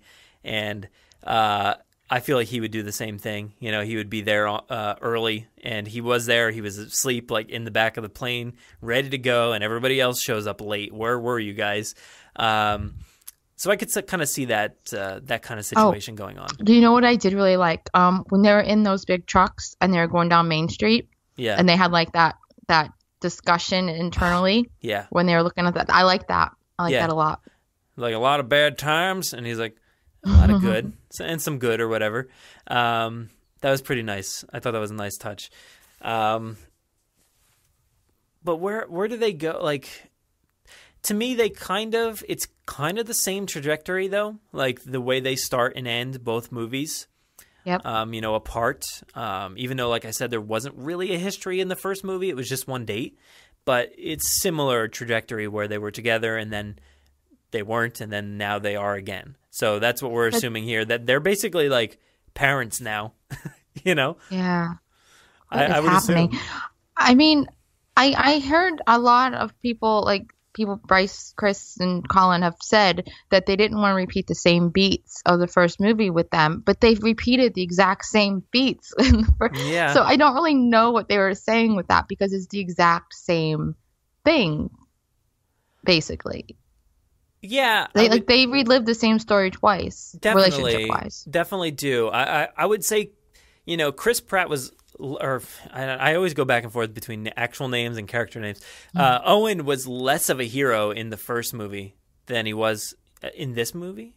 Less of a hero in the first. Yeah. I don't know how I feel about that. He was either. more of a hero in this one, but also I think it was evenly paired with Claire. Like, she was very much a hero as well in this movie, but. In the last movie, I think Claire was the one who really did all the saving. Like, Owen kind of messed up things more so, and Claire did all the saving. But this time around, they kind of shared that space. And I did like that aspect of his military kind of, his training, like, coming out in that moment with Stiggy as they're both, like, taking down that room. That was, like, so awesome. But like, I like that layer was added because it made him seem more real to me. Like he was able to do more things than just ride his motorcycle through a jungle with some raptors, which was, I love that line though. I thought that was hilarious. I know, me too. I don't like that that he has more superhero-y like stuff, because she did, like you said, she did all the saving in the first movie and got zero credit for it. Like even the kids were like, I want to go with him, and then the audience is like, she's done nothing. Half the audience probably says that, and that's what the critics say. Oh, she did nothing. And so she didn't get any credit for doing all that saving in the first movie. And in this movie, it's half and half, as you said. And now she's going to get even less probably because it's half and half.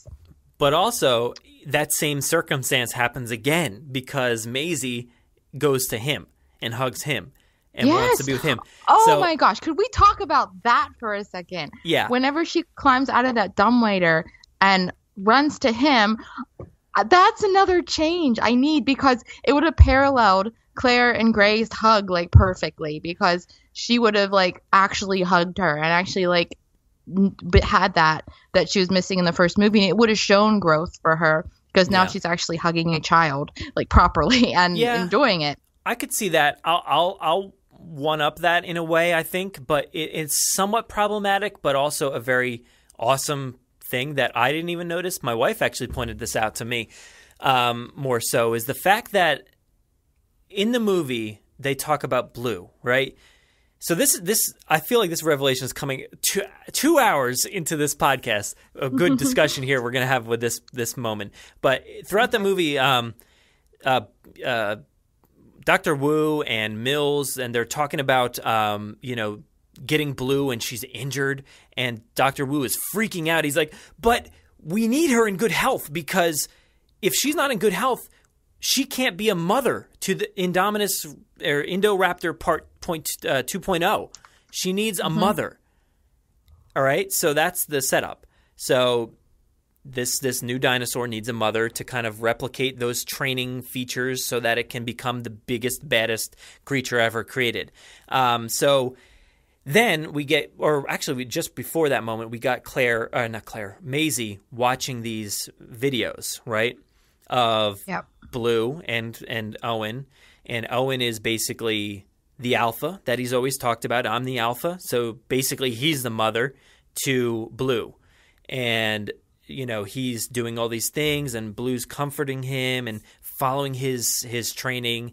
And at one moment where Owen is tilting his head back and forth, you know what I mean? In the video. I do know exactly what you mean. And Blue is following it to a T. And she's doing the same thing. And she's doing it too. And then you realize that there's a relation there, that this cloning and this whole thing, that it's all related. And that's that moment where she presses that button and they're alive like I am, because that's why she had to save them. And she is the same. And she found her mother figure, which is somewhat problematic that they chose him as the mother figure. In today's day and age, it's kind of problematic, but I think that it's a cool revelation where you see that she's mimicking him the same way that Blue was, and therefore when she comes out of that dumbwaiter, he is that mother figure that she watched these things train, and she needs that training just the same way. So it's a very interesting point. Yeah, but I wanted that for Claire to be part of her thing, and also she saw Claire first, like in person already. That's why it doesn't. That's why I'm saying it's like kind of problematic, and it's just like why are you saying that she needs a mother figure when you're going to give it to Owen when he's not a mother figure. I don't know, when you have Claire right there. It's just a little weird, like, and especially like you're talking about like mirroring Jurassic World as well, which it would have been fantastic to have that mirroring, and to kind of set the record straight. Like, she can take care of somebody, and I know a lot of people. Like, I was listening to a review the other day of Jurassic World: Fallen Kingdom, and they're talking about Jurassic World, saying like, "Oh, all that movie did was tell her she needed to be a mother." And I'm like, no, it really didn't. It just said it was one phone call, really had nothing to do with anything. So I don't know. But it would have been a nice mirroring, though, to have that kind of reflect here. But I do love this aspect of like what it is, what is revealed in that situation. But I kind of see where you're going with that. Yeah, both make sense, really. But then it doesn't make sense because the other side doesn't make sense. So it's a weird 50-50 on it. One way you don't feel good, and the other way you feel good. So it's not going to work either way. But I really wanted that because, as we see, Claire's already transformed into her book self, apparently, or a version of her book self. Mm-hmm. And if we were going to reverse all that and get back the humanity like we've been saying that she's going to do, that would have been a perfect thing. And I think it would have hit a lot of people. It was like, oh, this is a completely different thing than what we're used to. And that would have been, and now we're back to the kids choosing Owen again. And I don't know. That's two strikes for me. Kids choosing Owen, and then Claire not getting her redemption moment with the kids. Yeah, it definitely is slightly problematic there. I think that is an issue. And I definitely cringed at it when I saw it the first time. I was like, why is she going to Owen? Yeah, but and he's a stranger. I see she never met him. She didn't even know his name. Yeah. He's a stranger compared to Claire. So. But that was weird. I definitely I understood that those videos played a big part in that. Yeah. And now I see the layers a little bit more, and I understand what they were going for, and I like what they were going for. But it's that thing I was saying before where I don't like to change the movie in my mind how it could have been better, because what is that going to do for me? It's not going to do anything because they already made the movie. It is what it is. But yeah, I think that could have maybe been a little bit better there. But I don't know. I'm trying to think of their growth in this movie is not that big, to be honest. No. Like they kind of end, they end where they begin in a way where it's just like they haven't like grown and changed like Claire did in Jurassic World. She definitely had some insane growth there, and less than we assumed in a way, though, because the book kind of sets the record straight. So she kind of had less growth and more reversal. Like she went back to who she was. So that's interesting. I haven't watched that movie since reading the book. So I'll be interested to see what goes on there. But I don't know. There's not a ton of growth in this movie. It's kind of like subtext and things that you read into more so. I heard a reviewer say, I think it was a negative thing, but I get it, that they said that this was just a middle movie. Like it was just a setup movie. It had to happen. It was like an obligation movie to get where they wanted to go. Yeah. And that I kind of agree with that. And that makes me sad that I agree with that. But it is just a setup movie. Like we're going to get rid of the island. We're going to set up this thing. And it's a total middle movie. It's not its own thing, really. Yeah. I mean, it is. You can watch it by itself and be fine. But I really think once you get the third one, this middle one is just going to be like a little transition movie. And that's it. Yeah, I don't really care, to be honest. Like I'm not so overcritical where I need these characters to grow and change and be different people. Like I've grown up on like for instance, Indiana Jones, he doesn't really change too much. If you talk about the Temple of Doom, he changes in that movie, but that movie is a prequel to the first movie, which a lot of people don't even understand. That's a thing. Mm-hmm. But he changes in that movie. But all the other movies, he's just the same guy he was in the beginning as he is in the end. So, like, it's okay to have that kind of character growth, which is none. Like, it's okay. It doesn't have to always be a criticism. I don't think. I don't know. I don't know if I agree with you. Just for the fact of why I go to movies, I don't go for the action sequences. I don't like superhero movies for that reason. Uh-huh. I don't like things like that. I don't need big explosions to entertain me. I wanted that internal struggles and the power dynamics and stuff like that of a character growing, learning, making mistakes, flawed, all of that. That's what I go for. So that's what the first movie gave that to me, and this one did not. You know who has never had any growth whatsoever? Ian Malcolm. I know, and I don't like him. I know that's your thing, is you don't like Ian Malcolm, but you can't deny the fact that he's one of the most popular cinematic characters ever created, right? Definitely, and I don't understand it. And you're like, why? Why is that a thing? It's me and Ethan are our party of one, as in I don't like him, party of one, and because he doesn't change. He does keep saying the same things over and over and over, and people just eat that up, and I I like people making mistakes and just I like that. I like the growth. I'm with you there. I like seeing that, but I also it's not going to ruin anything for me. I don't need it. It doesn't have to happen. Characters for me personally can be one-dimensional. It's fine. Like I'm not going to let it ruin an experience for me, like a lot of people might. But yes, it could be nice if there's some growth, but it doesn't have to happen for me because the movies I grew up on didn't always have that situation. They had some growth, or they had none at all. And I was always okay with those. And, yes, Jurassic Park had one of the biggest growths of any kind of character out there. But I don't know. I don't need it because this is a very, like this movie takes place over, like, mostly a few hours, like, really. So it's fine. Like, how much growth are you going to have in a few hours? It's kind of weird. Like, I don't need a ton. This movie? Yeah. Fallen Kingdom? No. I mean, they sleep, and it's like a couple days. I don't know if it's. I mean, maybe. I think the DPG and the phone call and Lockwood happen in one day. I said most of the movie is a few hours. Like aside from the opening, where there's definitely a discrepancy there, it's definitely days. Because I don't even know where Owen lives versus where Lockwood's mansion is, and where they're obviously in San Francisco, so they move up to Northern California and then maybe to like the Midwest or so. Whoever knows, I don't know where Owen lives, but so there's definitely time going on there. But as far as like when the action takes place, when they go in that plane to the end of Lockwood Mansion, like that's not a whole lot of time. 2 days. Yeah, it's not that long. 48 hours. Yeah, that's not many hours. That's how many hours? It's how much have you of changed Jurassic over World. the past 2 days? Jurassic World was like a day, like 8 hours, like a work shift. Yeah, even less. And I guess there was more growth. So I don't know. Maybe what I'm talking about doesn't matter at all. But I don't know. To me personally, I don't need a ton of growth. But others do. So it's just me personally. I'm on that too. That's why I think we disagree on a lot of things with this movie. Because what was it we were totally in disagreement with when you said, "Oh, I feel the total opposite about it." What was it? It was something. It was like 2 hours ago we talked about it. I know. It was something, but I wonder if that plays into it as well of what we go for. Man, what was it? I can't remember. It's gonna bug me now. We gotta listen to it back. I don't remember, but I wonder if that's a growth thing.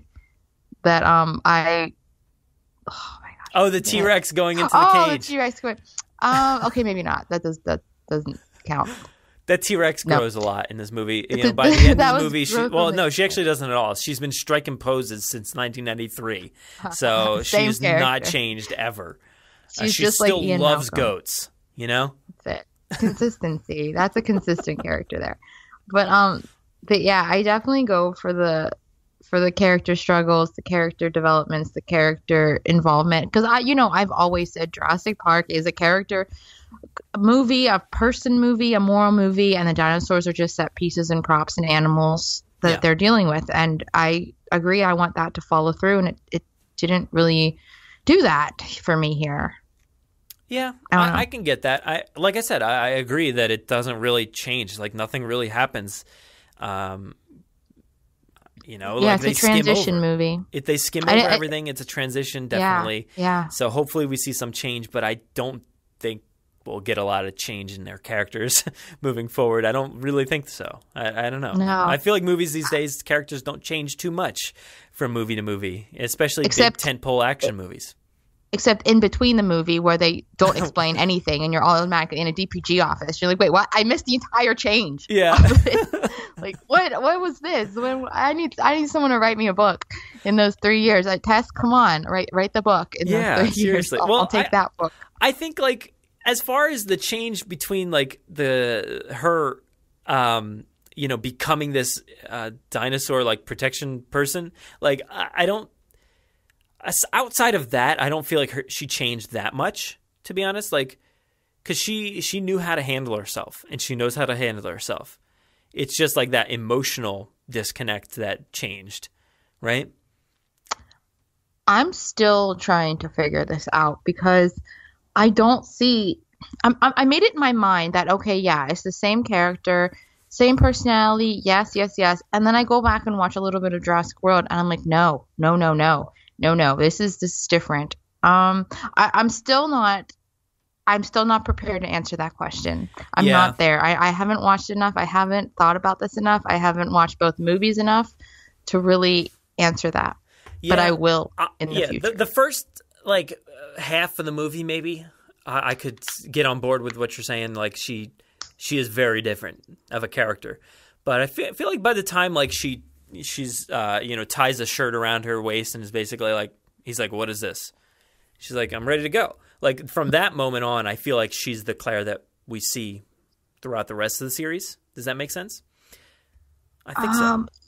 Yes, but I don't really think that's her in Fallen Kingdom. I'm not seeing it. Again, I have to see him more so, but you know what part I really like is when she's at the desk with Eli and he's doing his little picture thing and he's like telling her how many they could save and how it's illegal to do this, but they can sell them anyway.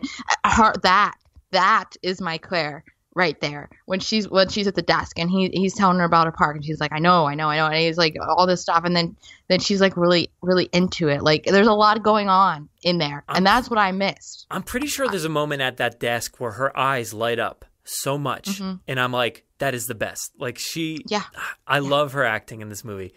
Yes. It's so fantastic. Yes, that and also when she's on the phone, like there's a lot going on there as well. But yes, that desk. Oh, that's one of my favorite scenes. It's a great desk for Claire. Yeah, it's got like digital screen embedded into the desk. I mean, the desk is fantastic. That part right there is what I wanted in my conspiracy. That's where I wanted it to. And I felt it. The dynamic was there. The energy and the chemistry was there for it, and everything I wanted in this movie was potentially there in that scene. And it didn't go there, but I felt what I wanted there, and I love it for that reason. I think we need Sick Triceratops to edit like a trailer, like a mock trailer of like a very sinister plot with Claire and Mills, and make it a very dark trailer, based around the desk. And well, that's the title of the movie, Jurassic World: The Desk. It would be so good. That's the movie I wanted to happen because she looks so stupid in this movie because there's no twist. It's like, oh, well, I'm dumb. I didn't see that coming, and oh man, it was all a lie and all this. But I'm like, oh my goodness, why couldn't we have just dug deeper in here and made a really deep story within it, and you would have had your stakes in there. And that desk scene, I thought we were going there. I was like, we're going there, and we were almost there. It was potential. I don't see it as stupid and like dumb. I think she really believed Mills, and the way I see Mills is so charismatic. Like just the way he comes down those stairs and he starts telling his story, and he's very charming. And I think like you believed him. I believed him. He showed us the island right there in front of us, whether that island exists or not. Like he showed it to us, and he said, we're gonna save them, Claire. Me and you together, we're going to take them back to this, reserve and just let them live. And I believed him, even though I knew he was a bad guy. I'm like, I believed him. I did, but I didn't want her to fully because she's done business. She knows business people, how they are. You can't just take them for face value all the time. You can't be that naive. You can't just expect him to pop up out of nowhere and have the best intentions and say, I'm going to give you everything you want just because I'm a nice person. Like, you can't believe that. She should know that. She should have at least taken it with a grain of salt and had a little bit of doubt, but still played to it and been like, okay, well, maybe this is good, but I can't fully show all of my cards to him. I feel like she should have been smarter than that.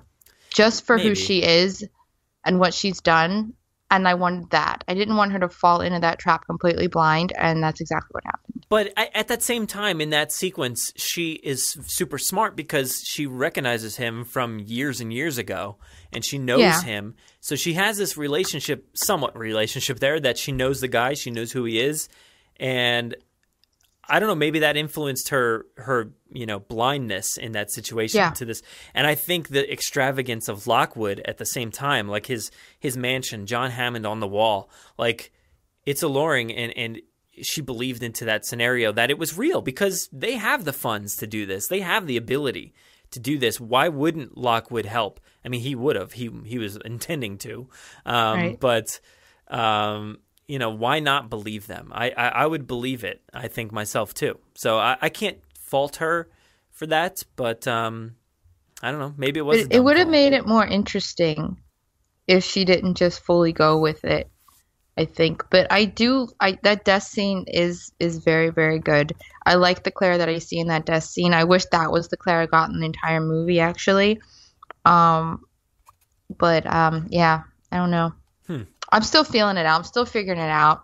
I love a lot of this movie. I love for what it is, but when I think about what I wanted and I got like none of that, then I'm still like, oh, it's not a bad movie. It's just not my movie, I guess. Interesting. Like, you still sound like you're not loving it. So, oh, it's so strange, isn't it? I don't know. I mean, and you don't love it. I know.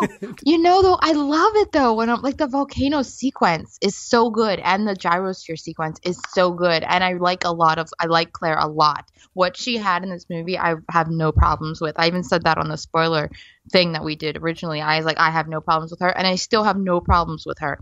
And her coming out on the roof was so good. I love that, to be honest. Oh my god, that's not her. That's script. That's not her personality. That's just a script convenience. So that is not her fault. But that is the script fault. But I don't have problems with her. I just wish it was more elaborated, and it was just more of what I wanted to see. Okay. I guess. Let's break down that roof for a second. I want to talk about this roof. Oh my goodness. So you don't like the fact that she just comes out of nowhere, right? With the gun in hand, and she saves the day? Yeah. So, and at this point in the movie, her leg has been stabbed through, like her like upper thigh or something like that, right? It was like pretty big gash by the Indoraptor. So she's definitely hobbled, and there was quite a bit of time in between there, I would say. So obviously, it's all assumption that she just figured, hey, I can't just sit here. I'm not going to sit here under this pile of debris from this, little scene that they put together in the mansion. So she gets up, hears the chaos going on in Maisie's room, climbs out the window, I guess, right, and just finds them. But there's a lot to assume, right? That's all that happened. There's not a ton to assume. I don't know what I'm exactly saying, but you just know that she goes from point A to point B. We don't need much else, right? I don't like that she goes from point A to point B. I don't know what they could have done with what they did do, and I don't know how. I can't fix it. I would have had to move that whole thing somewhere else. I don't really know, but I don't like. Why did she even? What was the point of her leg getting hurt? It played no point in the movie because she was able to climb up all these stairs and do all this stuff. So I don't really know why she got hurt, other than to make a kiss scene. Like, that's the only thing I can think of why they would hurt her leg for. So it didn't matter at all. It actually, again, ruins my roof scene because that doesn't make sense to me how she can get up there. And how did she know where Maisie's room was? How did she know where the stairs were? Follow the screams. And Maisie,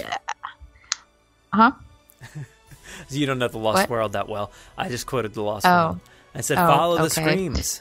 That they're trying to find the T-Rex and Okay, but Owen and Maisie had to slide down a roof to even get there. They had to climb on a window and slide down a roof. And now would Claire have to do that same exact path of climbing out a window and sliding down the roof? Her legs hurt. How is she doing all of it? We're gonna have to take a look at the blueprints of that mansion to see where she could have gotten out the window and gotten on that roof. I think that might help, but I don't know. I'm okay to make the logical conclusion that she just went out the window, any window, and just found them and just helped them. And, I don't know. Would you personally, would you sit there and let it happen, or would you help? Because I don't know. I feel like I'd probably be like, my leg hurts really bad, but I can't let them die. I would probably be Franklin. I'd be a terrible person to take on there. But Claire, yeah, I could see her trying to help, but I don't know if that was the best way to do it. And write it in. It was too convenient. There was nothing creative about that. No, I mean it 100% could have happened without her there, but also you're just gonna let Owen get all the credit? Is that what you're gonna do? Or you're not happy that Claire at least got half the credit there? Yes, but I wish it was more creative and done differently. Yeah. I just, you know, it could have literally just been blue that helped. It could have been anything. It could have just been the glass that cracked. But again, I'm not here to change the movie because it already happened. Because then it's like they wanted her to be the hero there, which is great, fully support. But that they did it in a way that was just the most easy, convenient, uncreative way. They're like, oh, well, we're on this roof and we want her to save him, so we'll just make her show up. Yeah. Oh, really quick. Oh my gosh, it'll be 6 hours long.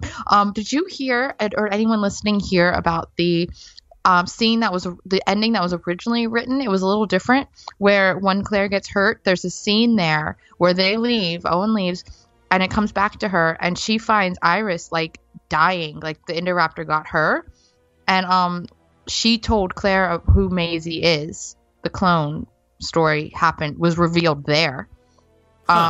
Instead of later with Eli. Like that scene was different.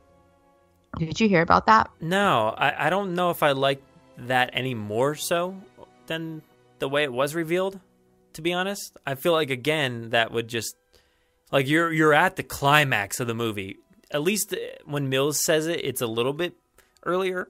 So I don't know. Yeah, I don't know if it would have worked as well at the very end of the movie.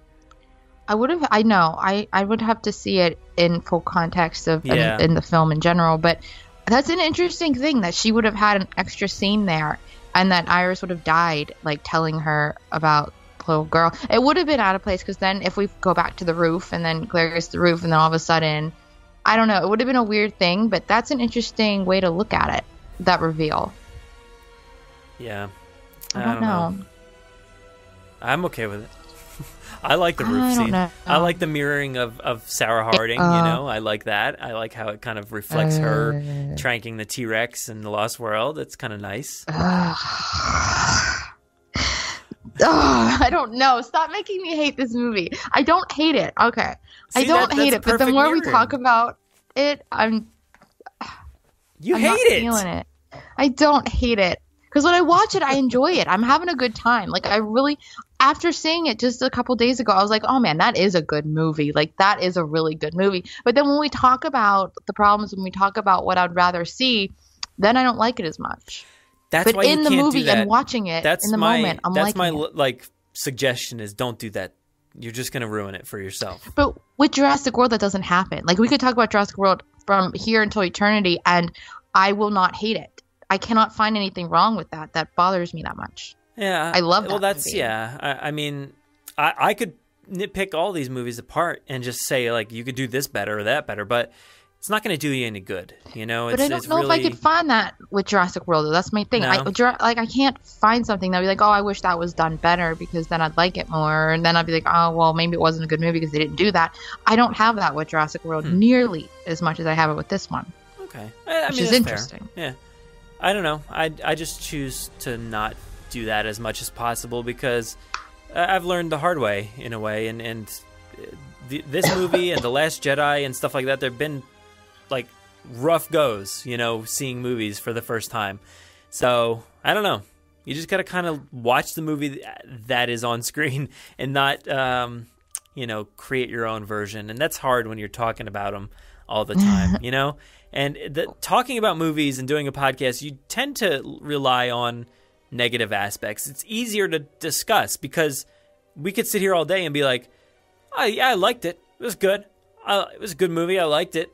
But, like, that doesn't tell anybody anything. So it's easier to nitpick than praise. As a movie as a whole and as a film as a whole and for what it's doing and try to do, I enjoy it. I like it. I can sit there and watch it and I fully love it. And at the end, I'm like, oh, this is a great movie. But as I said, when we go into the details and what we like, what we didn't like and all of that, it doesn't hold up as strong for me. But as a movie itself and what it was and what it is and how it was written, I enjoy it. I don't hate it by any standards. It's fine. Good. So, Amy, did that answer your question? Yeah. What the heck was her question? My goodness, I don't even Honestly, remember. I think that was a 40-minute answer to one question. That was an entire podcast worth of answers. That was like A therapy session. That's like I aim to have a lot of discussions be 40 minutes on this podcast, and that was one question. I don't know how that even just happened. No, I mean, we got a lot to talk about. That's why, like, we haven't really sat down and discussed this with each other at all because we had that quick thing after the movie, and then we haven't discussed this. So we're having a full-on question-answer session with everybody and with each other. Yeah, honestly, I feel like we probably skimmed over a lot and probably could do this a lot longer. It's over, 2 hours and 40 minutes, so we might as well. We'll be doing this for the next. Yeah. We'll be doing this for a while now. For a while. So thank you so much, everybody, for calling and writing in. If you want to do this another, 3 hours next month, make sure to. I don't even know what do people do. They email us at JurassicParkPod@gmail.com, and mostly please call us at 732-825-7763, or do like a lot of people did here today and email us an MP3. Just hit the record button on your phone. Every phone basically has that app, so just record it, send it over to us. What else can you do? I don't know. Hit us up on Twitter, anywhere else, and let us know what you think. And we're going to be discussing this for a long time. So we got 3 years, guys. Settle in. Get ready. And 3 years. Where can everybody find you online, Jen? Oh, you could find me at Jennifer_Lynn89 and at my home, the Bryce Dallas Howard Network, at BDH.work, where I will be every single day for the rest of my life. Probably. Sad. It's so sad. Oh my gosh. We're stuck. Well, you know what? It's worth it. So yeah, a lot of work, but it's worth it. Well, it's been fun, but let's get out of here. What do you say? Gone. See ya. We'll get. What was next month? August? We'll see you in August. Is that right? Yeah, August. Wait, really? Is it seriously going to be August? Yeah, this is July. Oh my gosh. What? Oh gosh, what is happening? Where's summer go? August. It's almost over. Actually, we still got a little while left, I think, but we're good. So in August, nobody cares about these movies anymore. So we're gonna sit in. We're gonna talk about them. So yep. Oh, we got the Clear Book one before then. True. Which should be fun. Yes. So pay attention to that. We got a lot of stuff coming up. We had a lot of stuff that just happened. So go back and listen if you guys skipped out. And I hope you didn't listen to this and haven't seen the movie because we just spoiled everything. So, yeah, we'll see you guys in August. Peace out. All right. Bye. Are you hearing this? Make sure to visit JurassicParkPodcast.com to find all of our past episodes, brand new news articles, information on how to contact us, and much more. It's a great source for everything related to the podcast and, of course, Jurassic Park and Jurassic World. Head to JurassicParkPodcast.com and help us build a great community. Anybody hear that?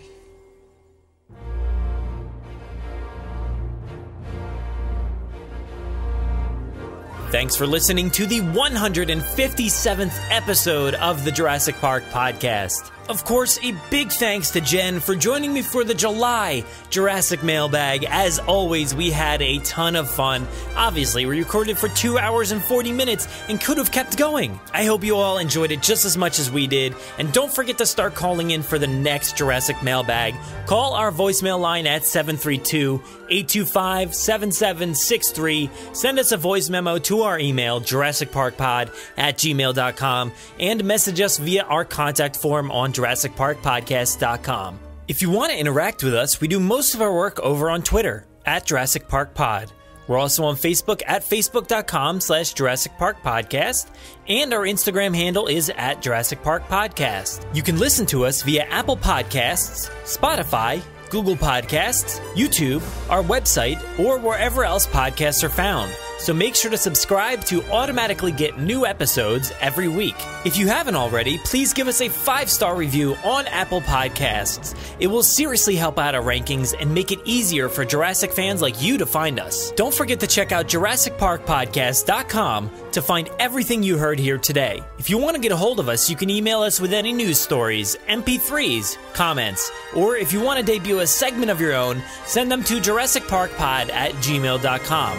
or you could submit questions directly on our website contact form. If you'd like to record something for the show, send it in to us and we'll feature it in an upcoming episode. If you don't have any way to record, you can give our voicemail line a call and leave us a message.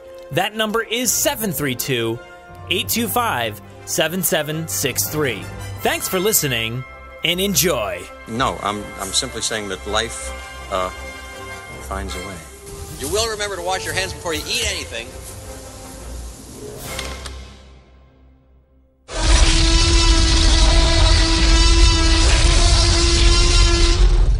"5 minutes. Drop what you're doing and leave now."